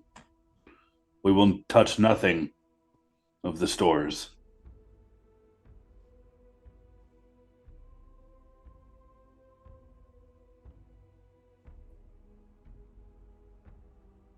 Okay. Moving on. You continue through the cave, through weathered rock, and you find a path down, and it takes you a little bit to kind of squeeze through the area, helping Delana through. And you see that the cavern again opens up into a vast underground expanse. The air here is strangely cool and damp, carrying the faint, earthy scent of moss and lichen that clings to the cavern walls. Stalactites and stalagmites of varying sizes dominate the cavern, some joining to form towering columns that reach from floor to the ceiling. Looking around the room, you see no other exit. This is just a round cavern room. The walls are adorned with intricate patterns of mineral deposits that glisten faintly in the dim light that filters through cracks in the rocky ceiling. Looking down at the center of this cavern, resting on a natural stone platform, is a magnificent ship, forgotten by time. The ship's hull, a combination of polished metal and carved wood, intricately decorated with symbols and runes that glow with a pale light in the darkness. Elegant sails, now folded and resting against the sides of the vessel, are made from a fabric that shimmers with a magical luminance. The nose and tail of the ship are sharp posts that jut out on each side. A peculiar set of legs hold the ship off the ground in the absence of water. 3 ballista adorn the top deck of the ship, though time has shown them no activity. On the hull, you see the word Brindlestar. Above, a faint ethereal light filters through the cracks in the cavern ceiling, casting a soft glow on the ship and the surrounding area. This light, seemingly magical in nature, illuminates the cavern in a perpetual twilight, adding to the sense of otherworldliness that pervades the space. That's what We you just see. get ourselves a ship.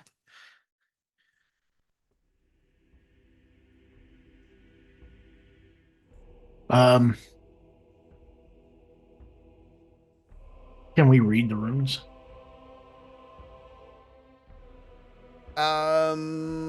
They're not, as you get close to the ship, they're not like words, of more of incantation type things built into the ship itself. You have more experience with ships than we do, Phoenix. I'm going to examine the ship and see if I can make heads or tails and if it's functional. It looks like it's in great shape from the outside. There is a ladder to get up on it and get inside of it.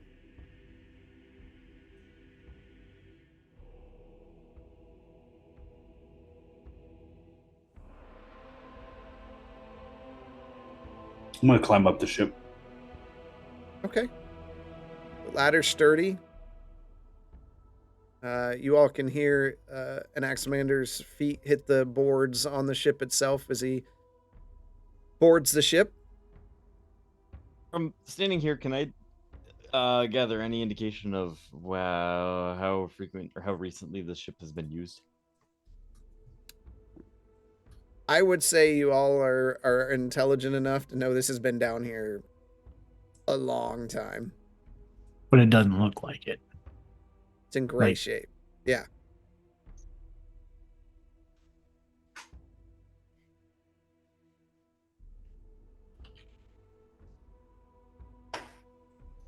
I'll climb up in the ship. What do I see while I'm up there? You see the 3 ballista. One second.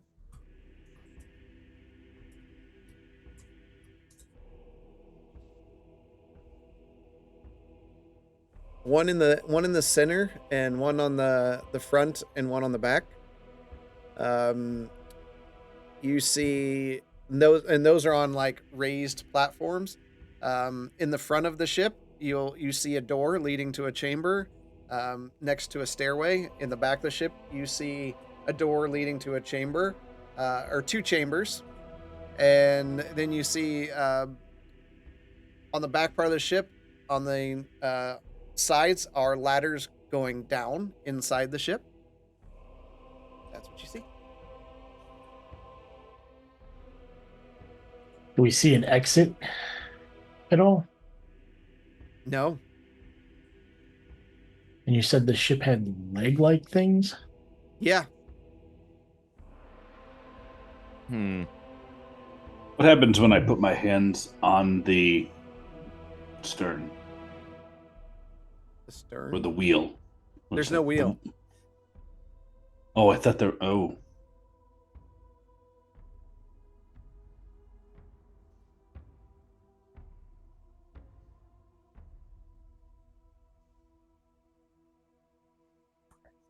go back to the Stone Guardian. Hey, how do you turn this thing on?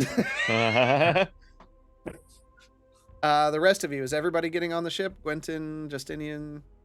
Mm-hmm. So everybody's on the ship. Okay. I'll turn to our guest. Have you seen anything like this before?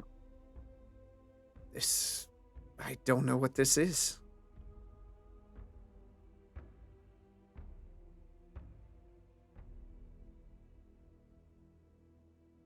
I'll go below deck and see if there's like I don't even know. Okay. I don't even know what I'm looking for, honestly. Just what's Yeah. below deck.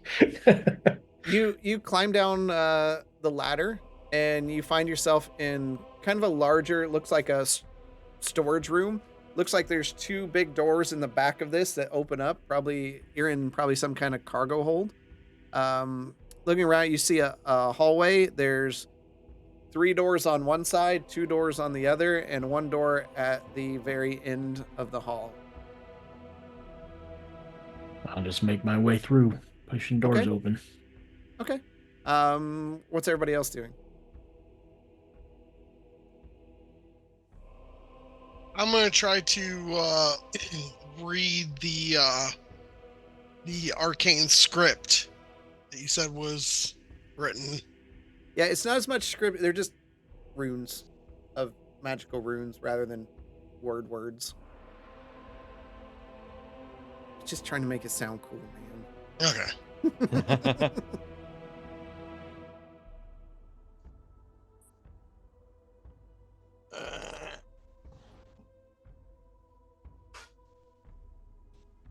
Gwenton?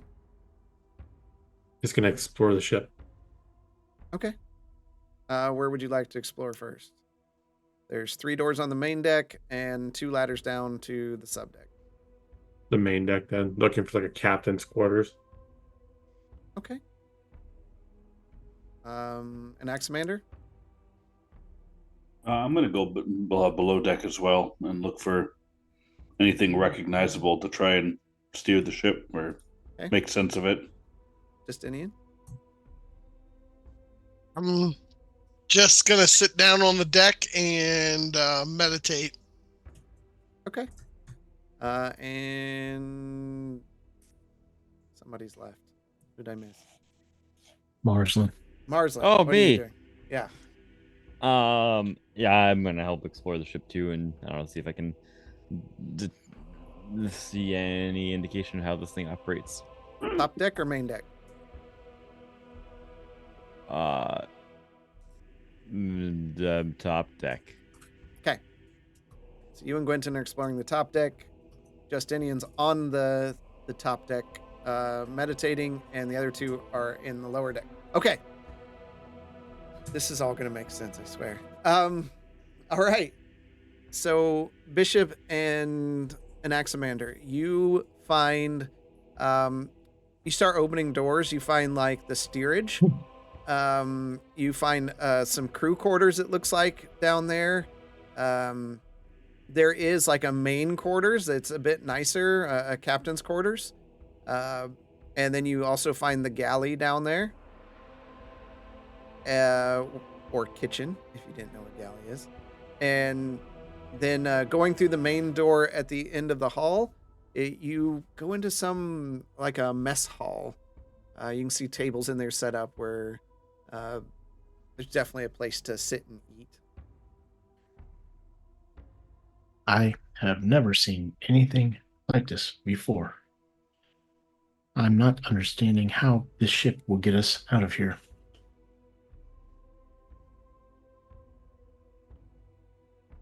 Quentin, you open a door toward the back of the ship and you see, looks like quarters. There's beds and things in there. You kind of peek in, shut the door. You go to the door right next to it. You can see like there's racks to hold weapons and armor, empty armor dummies. It looks like some kind of armory or storage in those. Anything you want to do in those? No, not right now. Okay. Marsland, you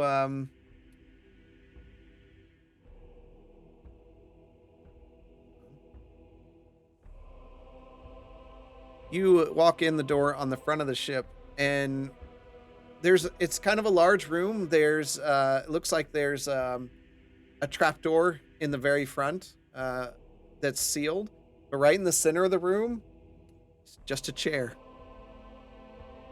Special chair? Just a chair. It's very ornate. It's quite fancy. I'm gonna sit in the chair. Okay. Justinian, Yes. as you're sitting there, your meditation is kind of interrupted as you hear crashing and screams coming, like a scream of the guardian coming from the hallway where you came from. You can see a bright light kind of glowing and coming towards you, where they're at. Anything you want to do with that information? Guys, the guardian just started screaming, and then I kind of wait to I'm watching to see somebody start walking out of that tunnel at us. Okay. I do say loud enough. I think we've got company. I just heard the guardian scream. Stand up, look down that tunnel, and hold my action for people to start coming through that tunnel. Okay.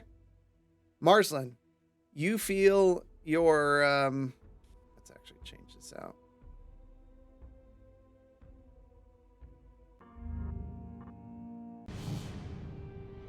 Nope, not the ones I want.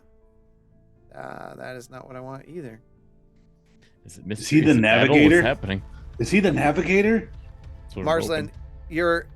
you feel your body tingle like pins and needles when your legs fall asleep, but it's your entire body. Oh god.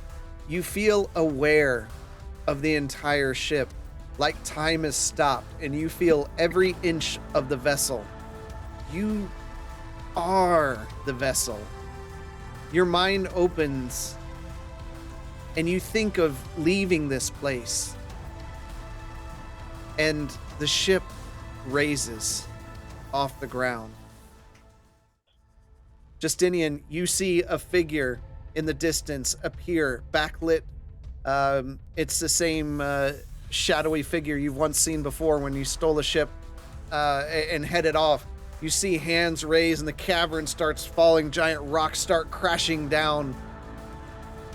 As I see him, I start casting Eldritch Blast at the top of the tunnel he's walking towards us. Okay. Yep. You, as you're casting that, you kind of are set off balance a bit as the ship starts moving from the cavern floor. You look over and the sails on the side of the ship just jut out and unfurl to like short winged appendages. The tail of the ship, which was a spike, folds outwards and bursts into a small fan-like tail. From the figure in the distance, as your Eldritch Blasts are heading that way toward the stone, you see a massive ball of fire forming in their hands. As it launches towards you at an accelerated pace, it's flying in. The ship rocks back and forth, testing the balance. Marsland, you rock the ship back and forth unknowingly, as if shaking off the dust from a long, dormant rest. In your mind, you hear, "Launch successful. Enabling evacuation protocol." Oh. Instantly, the ship disappears from the cavern. Boom! You, Anaximander and Bishop, you just feel disoriented as things are moving around. You're shaking. In your mind, you're thinking, what did these guys do this time? And Justinian, like, you're in darkness, and all of a sudden, it's just blinding light. You're not sure if you just were instantly evaporated or what has happened. It's just bright light. As you wipe your eyes, you can see the ocean. You can see that bright light is the sun. You're outside. You are hovering above the island you just were. Looking down, you see the remnants of the ship you came in on, destroyed in small pieces, just shattered along the coastline. The ship moves, begins flying away from the island. You hear hissing and cracking and popping as the island itself begins sinking below the water.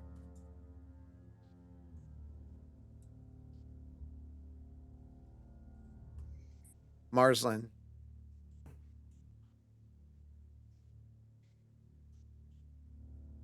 Welcome, Captain.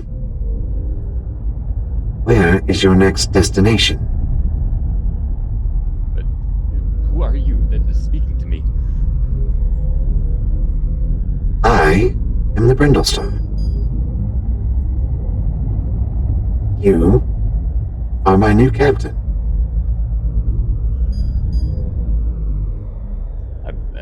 Good to be captain. I feel like I've known you my whole life.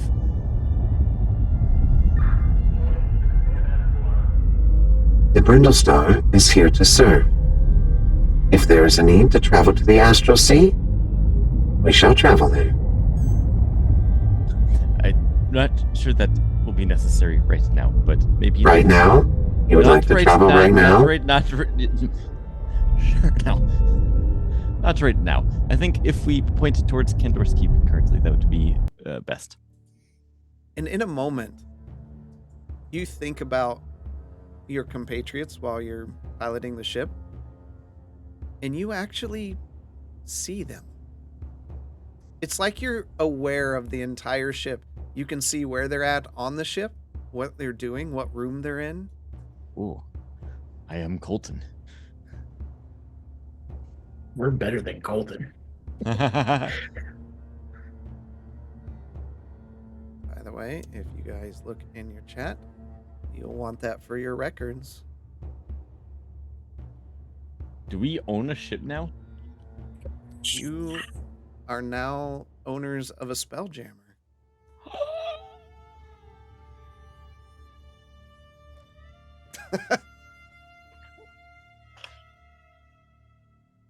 How much can we sell it for? Oh my God. I You know, know if you want to next- answer to that question. The next commander wouldn't know this, but I hope the other party realizes that eventually that Colton Frost could hear every doggone thing they ever said in that ship. Oh, I knew that from the beginning.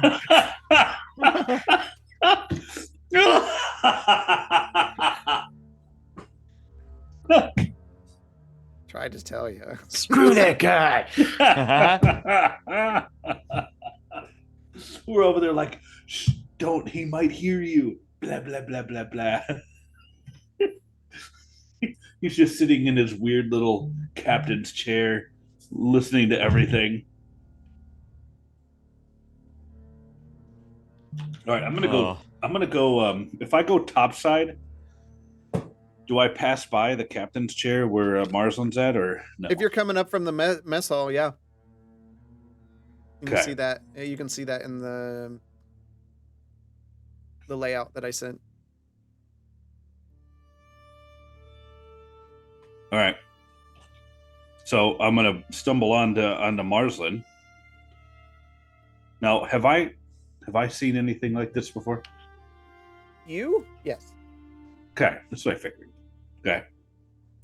Ah, Marsland. I see you found the captain's chair. And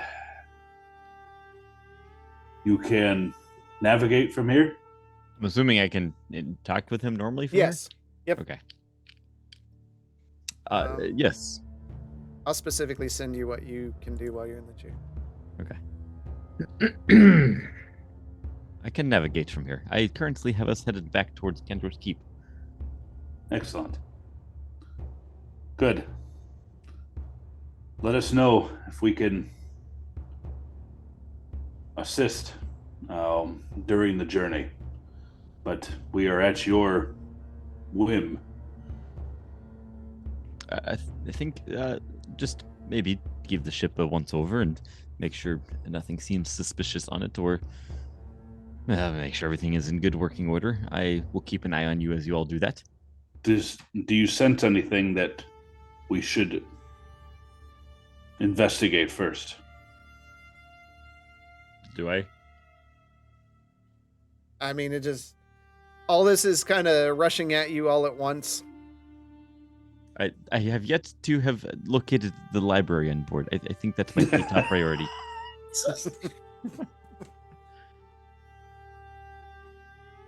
All right.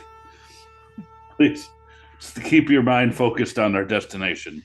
We have a very valuable item, very dangerous, stowed in this hole, and we need to get it to safety quickly.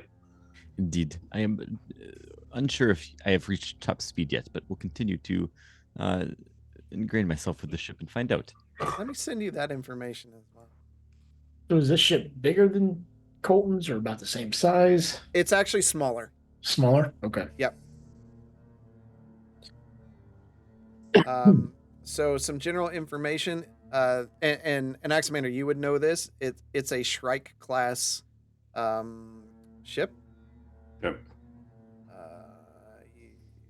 Its AC is 15. It is made out of wood. It can hold 20 tons of cargo. Crew 11 people. It does have hit points and all that kind of stuff. It travels at 8 miles per hour, which is fast for a Spelljammer. That's so slow. 8 miles per hour? 70 feet. Yep. Fly for 80, 70 feet. 80 miles an hour? 8 miles per hour. 8. Yes. That's a crawl. I can walk faster than that. That is when it's not traveling through space, where it travels at 10,000 miles an hour. Oh. This one specifically is able to land in water and on land. and it is not a good water sailing ship. Also, and I'll send you this stuff, but the spike on the front of the ship can be used as an attack on something, with the obvious consequences of doing such. Actually, the text that you sent to me said that in space, this can move up to 4.2 million miles an hour. That's what it is. Yeah. Well, But that's in wild space, so it's a little different. That's all its HP is? Yep. It's not a big ship. I have more HP than that. Yeah, right. Gwynton, where are you at? Delana's there on the main deck.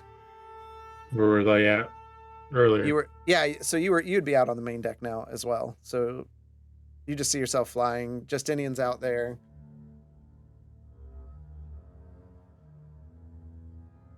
Okay.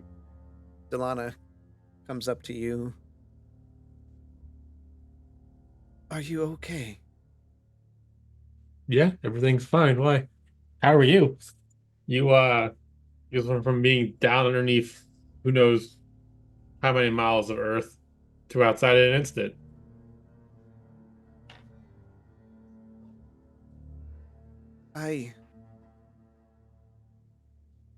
Is this yours? And she points to your little circular symbol of Baranar on your belt. Yes, it is. Why do you ask? She reaches over to touch it. Do you allow her to? Mm-hmm. As she touches the symbol, you see a bright light. It's blinding in front of you. You feel power, and as you open your eyes, you see armor clamping down on her hands. It encompasses her as you see a chest plate just almost appear and wrap around her. You see a flowing cloak, white cloak, fall under her onto her back, and her hair begins to tie into braids as she begins floating up slightly and turning towards the sun. Her feet are changed and clad in white boots and gold, with gold trimming and a gold belt, and she just kind of slowly falls down and turns toward you. I am awakened.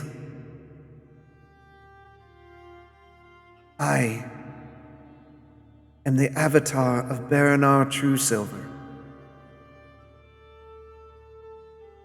And I welcome you as a follower. She stands there. You see she has a mace at her hip. She's just staring at you with piercing violet eyes. I will drop down to my knee. That's That right. is the proper response, my child. I forgot we were talking about freaking Avatar of these things forever ago. God, it was like a year ago now? And she reaches out a hand to you. Stand with me.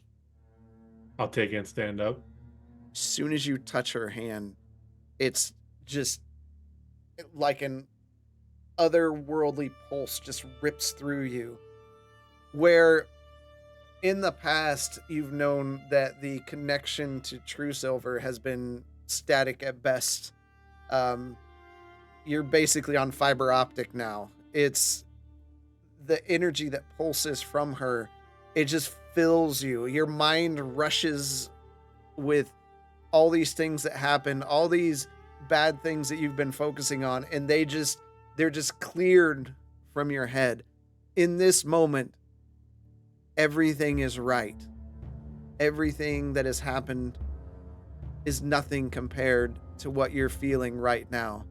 And she pulls you up, and Justinian, you're there beside him, and you just see like Quentin's armor just begin to gleam, and where he had the mithril breastplate, it now has turned to like a white mithril, almost mirror-like surface, and everything is polished out as she pulls him to his feet.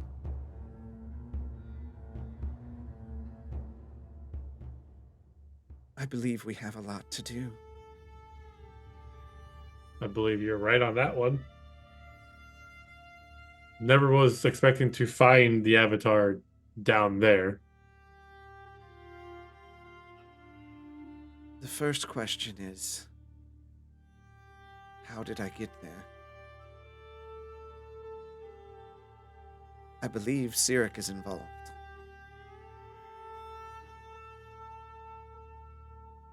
It's Sirik? Yes.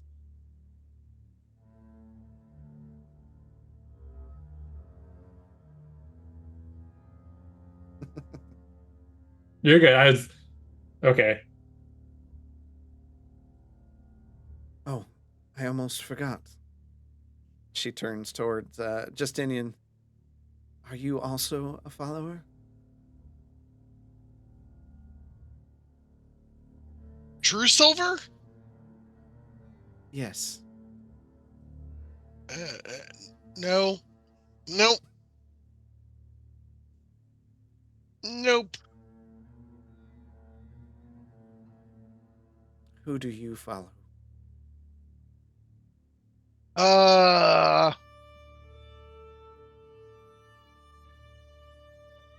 Wherever the winds take me.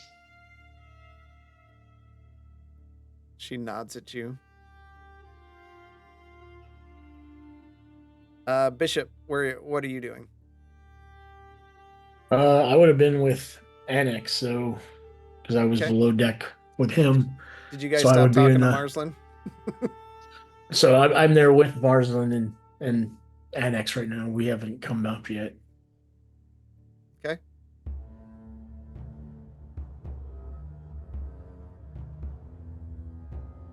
All right, then to you, Annex, Marsland, and Bishop.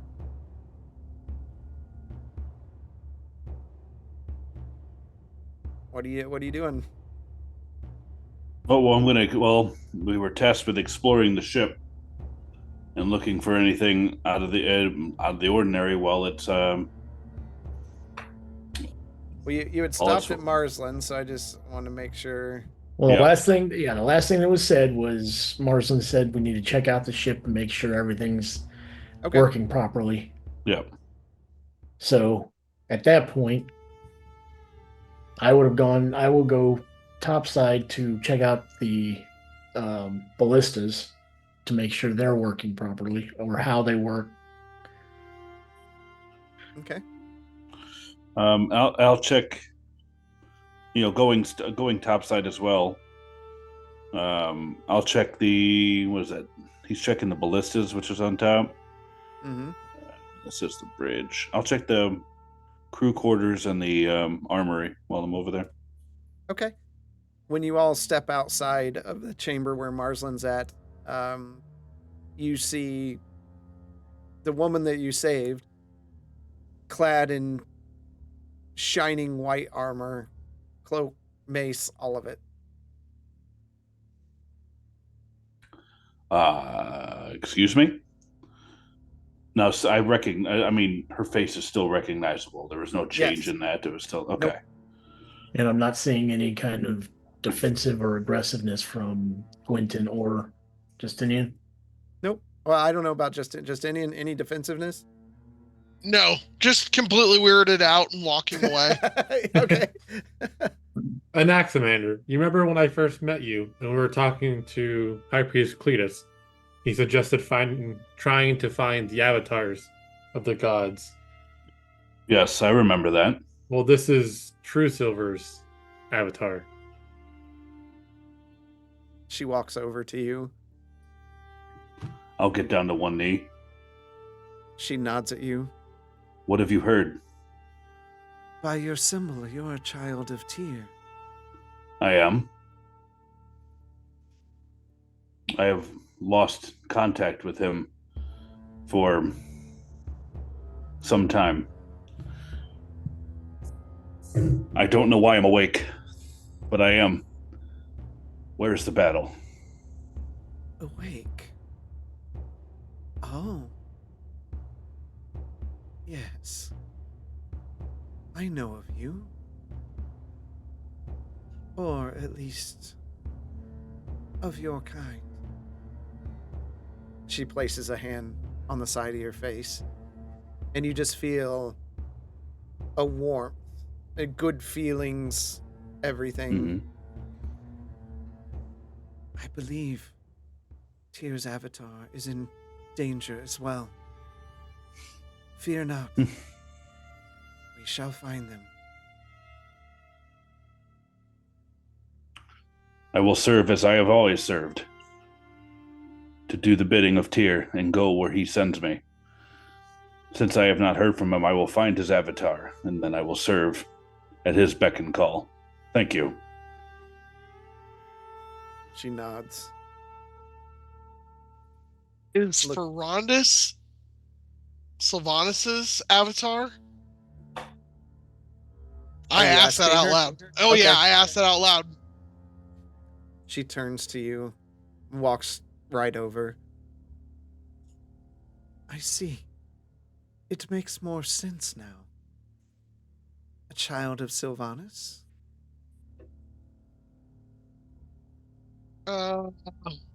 Ferrandis asked me to protect this, and I just pull all 3 parts of the sword out of the bag of holding. He only gave me this piece, but I found these other 2. The quest. Ferrandis has sought a champion for quite some time to reforge the blade. No, Ferrandis is not Sylvanas' avatar, but a loyal kin. To serve Ferrandis is to serve Sylvanas, making us allies.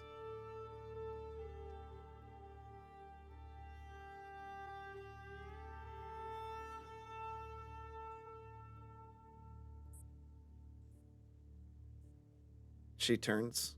So, is it plausible that the pillars have imprisoned more of the avatars? It is quite possible that this is the case, though I do not believe that the Pillar of Earth is the one who imprisoned me. I believe someone else sent me there. They knew no one would go there.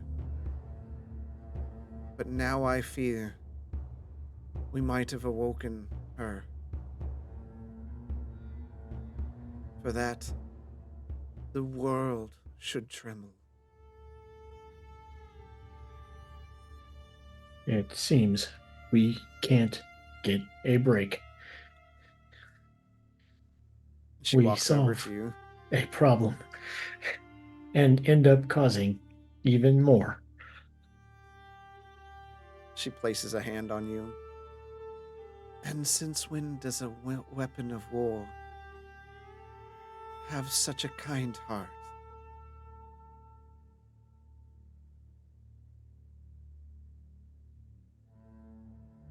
It is a choice. I was given the ability for free will, which my brothers did not have. I must atone for all of us.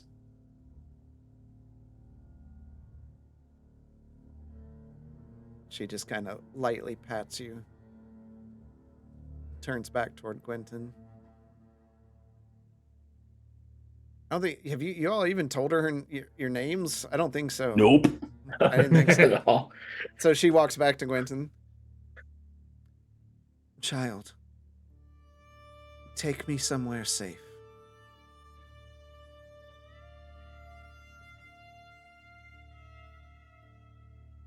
We got this done, house. Right? We We got this the house of house, Shadowspark and it's got our in there. friends.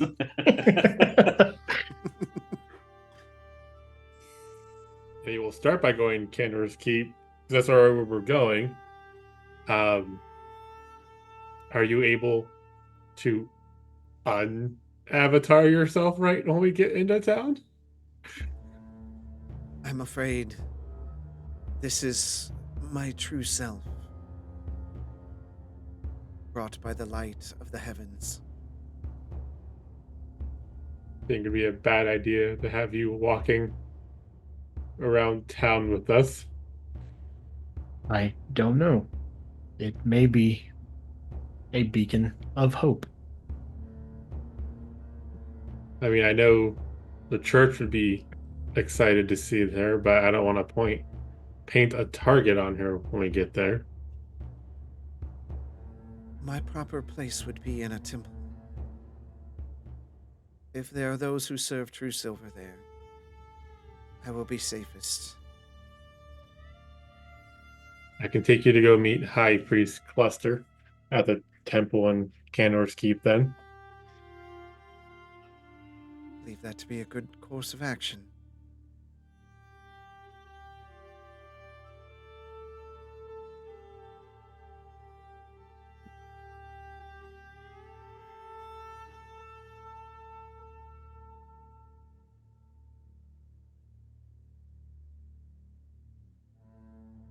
But for now, And she looks around at all of you. Disheveled. Wore out, tired. I believe you all should get some rest.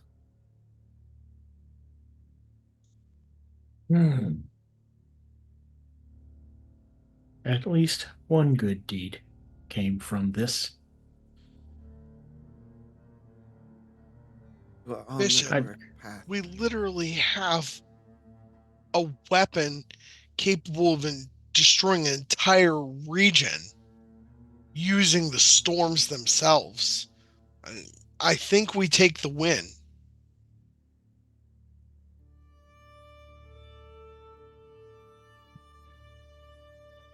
You were yelling something before we escaped the island. Yes, he caught up to us. If Marsland hadn't launched, we would have been fighting Athean. I was trying to collapse the tunnel before he could get to us. He saw us. He knows. How are we? Can we still see the island? I mean, before it's like, I don't know how fast it sank or anything like that. It's gone. So is his ship still there? Yep.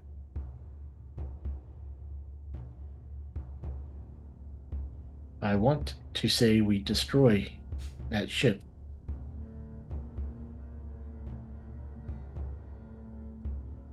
If he survives that, I want to make it as difficult as possible for him to make his way back to land. We I do agree. not know the extent of his powers. If that is the case, then we should. Well, he already knows. Marsland, can you make that happen?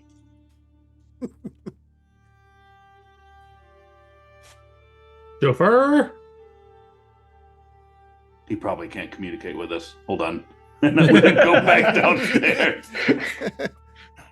Sure, I heard you, but Yeah, I'm It going to should go over the down- intercom.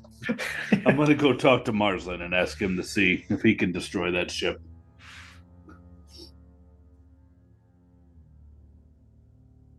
Okay.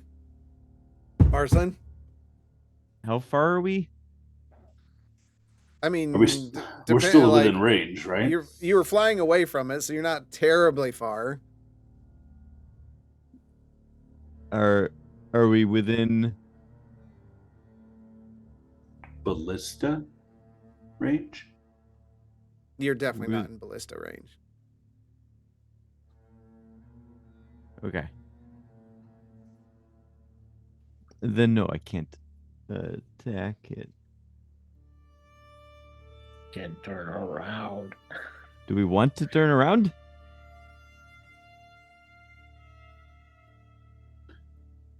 Yes. Yes, we do. Okay. Yes. We need to destroy that ship so that they will have I a assume harder we've time been following us. Going for a bit. All right. Yes, let's turn around. I'm going to turn the ship around and start aiming towards. Turn this ship around right now. Turn the ship around. How many ballistas does this ship have? 3. Oh, right there. All right. Just Anax is up in the captain's seat with me. Yep. All right. All right. There is a ballista here, and here, and the bolts are stored here. And this is how you load them, and this is how you aid them. I will direct us back to the ship. Okay. That information, I'm going to go and grab the ammunition, whatever that may look like. What does it look like? They're bolts. Giant bolts. Just giant bolts? Okay. Yeah. Yeah, Just making sure. ballista's giant crossbow. Yep. Mm-hmm. All right. I'm going to grab what I can and bring it up and bring it topside and look at those who still remain topside. All right, boys, it's time to arm the ballistas. I will head to one. Okay, you got How close is ballista range? it's 120 to 480. So 120 to make it accurate. Yep. Well, at that point, I might as well Eldritch Blast and let Quentin shoot the other ballista. Might I suggest fire if we can manage it? I cannot.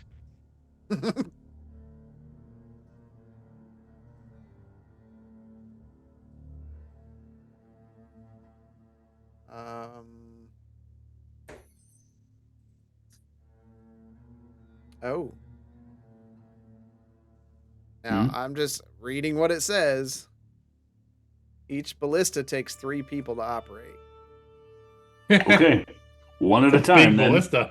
Yeah. Well, we can get it ready at least. You can get Yeah. it ready, All three. yeah, but to operate it in a combat situation, it says crew is 3 each. Homebrew that shit. There's not enough of us. Uh,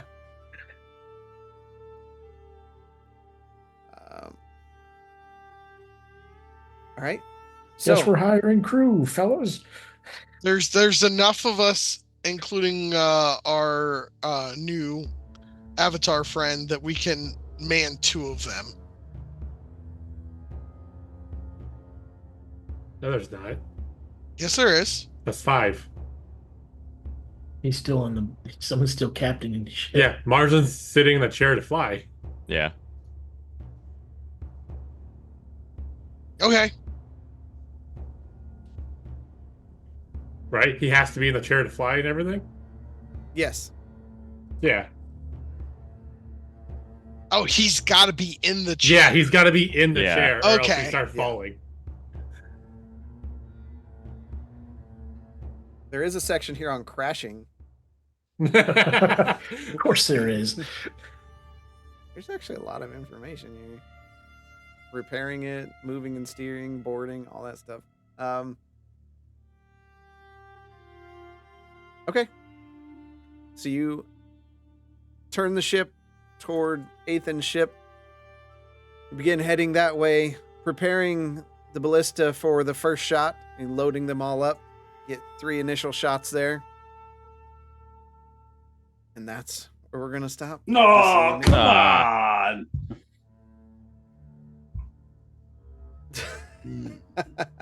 Haven't you had enough? What time is it? We got time to blow the ship away. All right.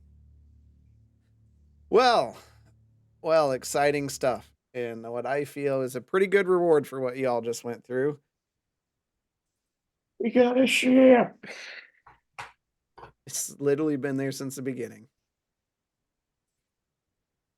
There were some things I was pushing you toward at one point to get this earlier, but you didn't go down that rabbit trail. So it's fine.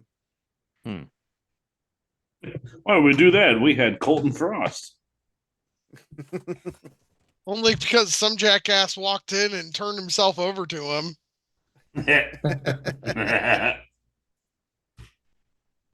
So, yeah, thanks all for hanging out with us tonight. We'll be around Wednesday, of course, as we are. Thankfully, the storm held out. I guess it's really storming outside. I heard lightning or thunder earlier, and I thought, oh, seemed like a lot. Yeah, most importantly, y'all got your costume spin intros unlocked. That's right. I love the Sailor Moon thing. That's pretty good. And I think I might have actually surprised Jeremy for once. A little bit. Like I said, it's the last time we talked about avatars were like 7 sessions ago. And the first time was almost 20 sessions ago. That's not true. It was in the intro video. You mean that we don't get to hear because It's you don't on the send YouTube page.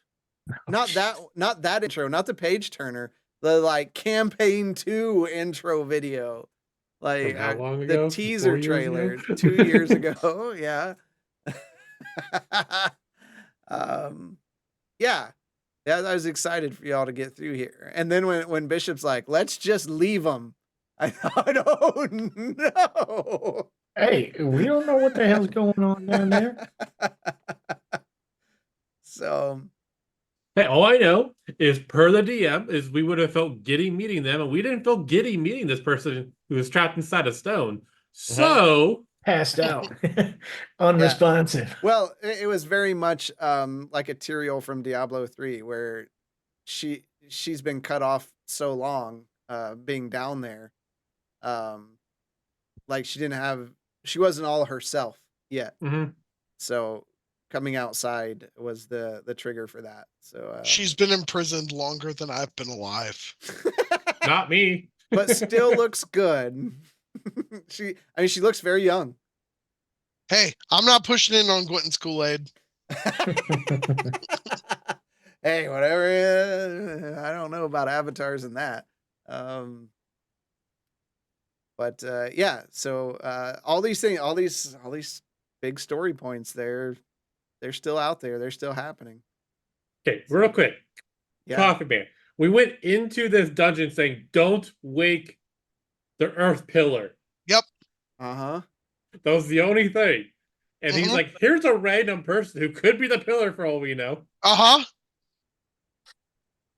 And then immediately threw down his foot and said, I'm not leaving till we wake her up. Yeah. I'm sorry. No, it's Next fine. Commander's going to do what a next Commander's going to do. And aren't we It worked out glad that better. he did? By the way, for Marsland's benefit, so the dragon that was asleep in there, within a 6-mile range of that dragon, no book or paper can be destroyed. That's why those papers were floating on the magma, because they can't be destroyed. It's part of his lair effect. Oh my God, that was Interesting. supposed to be Marsland's dragon. That dragon was sitting on so many books and things. So There's many. no way we could have taken it though, even though I pushed. I pushed hard for that shit. I don't understand why we were gonna fight it. Like, I mean, I don't, dragon doesn't equal evil. The one I time don't think I Marsland was can gonna roll a fight it. I think charisma. I wanted to talk Talk to it, right? That's what I'm saying. Is I just wanted to talk to the dragon. Yeah, kind-hearted bishop was like, "Not my problem," and walks away. Hey, it's fair. Like the group has been through some PTSD moments of, of bad things happening. I like how every time they leave an area, Bishop's like, every time we fix something, we break 2 more things. You know? Yep. It happens. Oh, there's so much. Man. So much. Why I got all these exactly? freaking notes now. Why exactly did the island start sinking? Because we think we woke Igna up. Yeah, but why? How does that? Oh, Technically, we didn't. No, I'm thinking Athean the did. I think did. Athan did. Yeah. Yep. Athan woke her ass up and was like, "Where is it?" And she was like, "I don't know, but I'm pissed it's gone." Imagine something large enough that you thought you're walking in a cave and it was her ear. Yep. Jesus Christ. Sorry, what? Did you not pick that up earlier, Marcelin, when I said I didn't consent to entering her? I did. I didn't take that seriously though. Alignment is a point of view, and dragons are fun to fight no matter what color they are. In some cases, yeah. The island is sinking because it's a plate, not an island. It's time to do the dishes. There you go. There you go. Spoken from Coffee Man. All right. We could talk about this for hours, but thank you all for coming out. It's been a while. We're off next week because I'm traveling again, but we'll be back for the next 3-4 weeks after that. So we'll get to continue this story. Wolf199, thanks for the follow. Panther 00700, thanks for the follow yesterday. Appreciate that. Always happy to see that. But until next time, we'll see you in the dungeon. Take care, everyone. The end is upon us, I promise you novices don't want no problem with me. So watch how you talking and where you been walking, they call me the BBEG. I'm more than a little OP, I do what I want to, that's a mantra. Keep 'em running and gunning like Contra, I'm a monster. The end is upon us, I promise you novices don't want no problem with me. So watch how you talking and where you been walking, they call me the BBEG.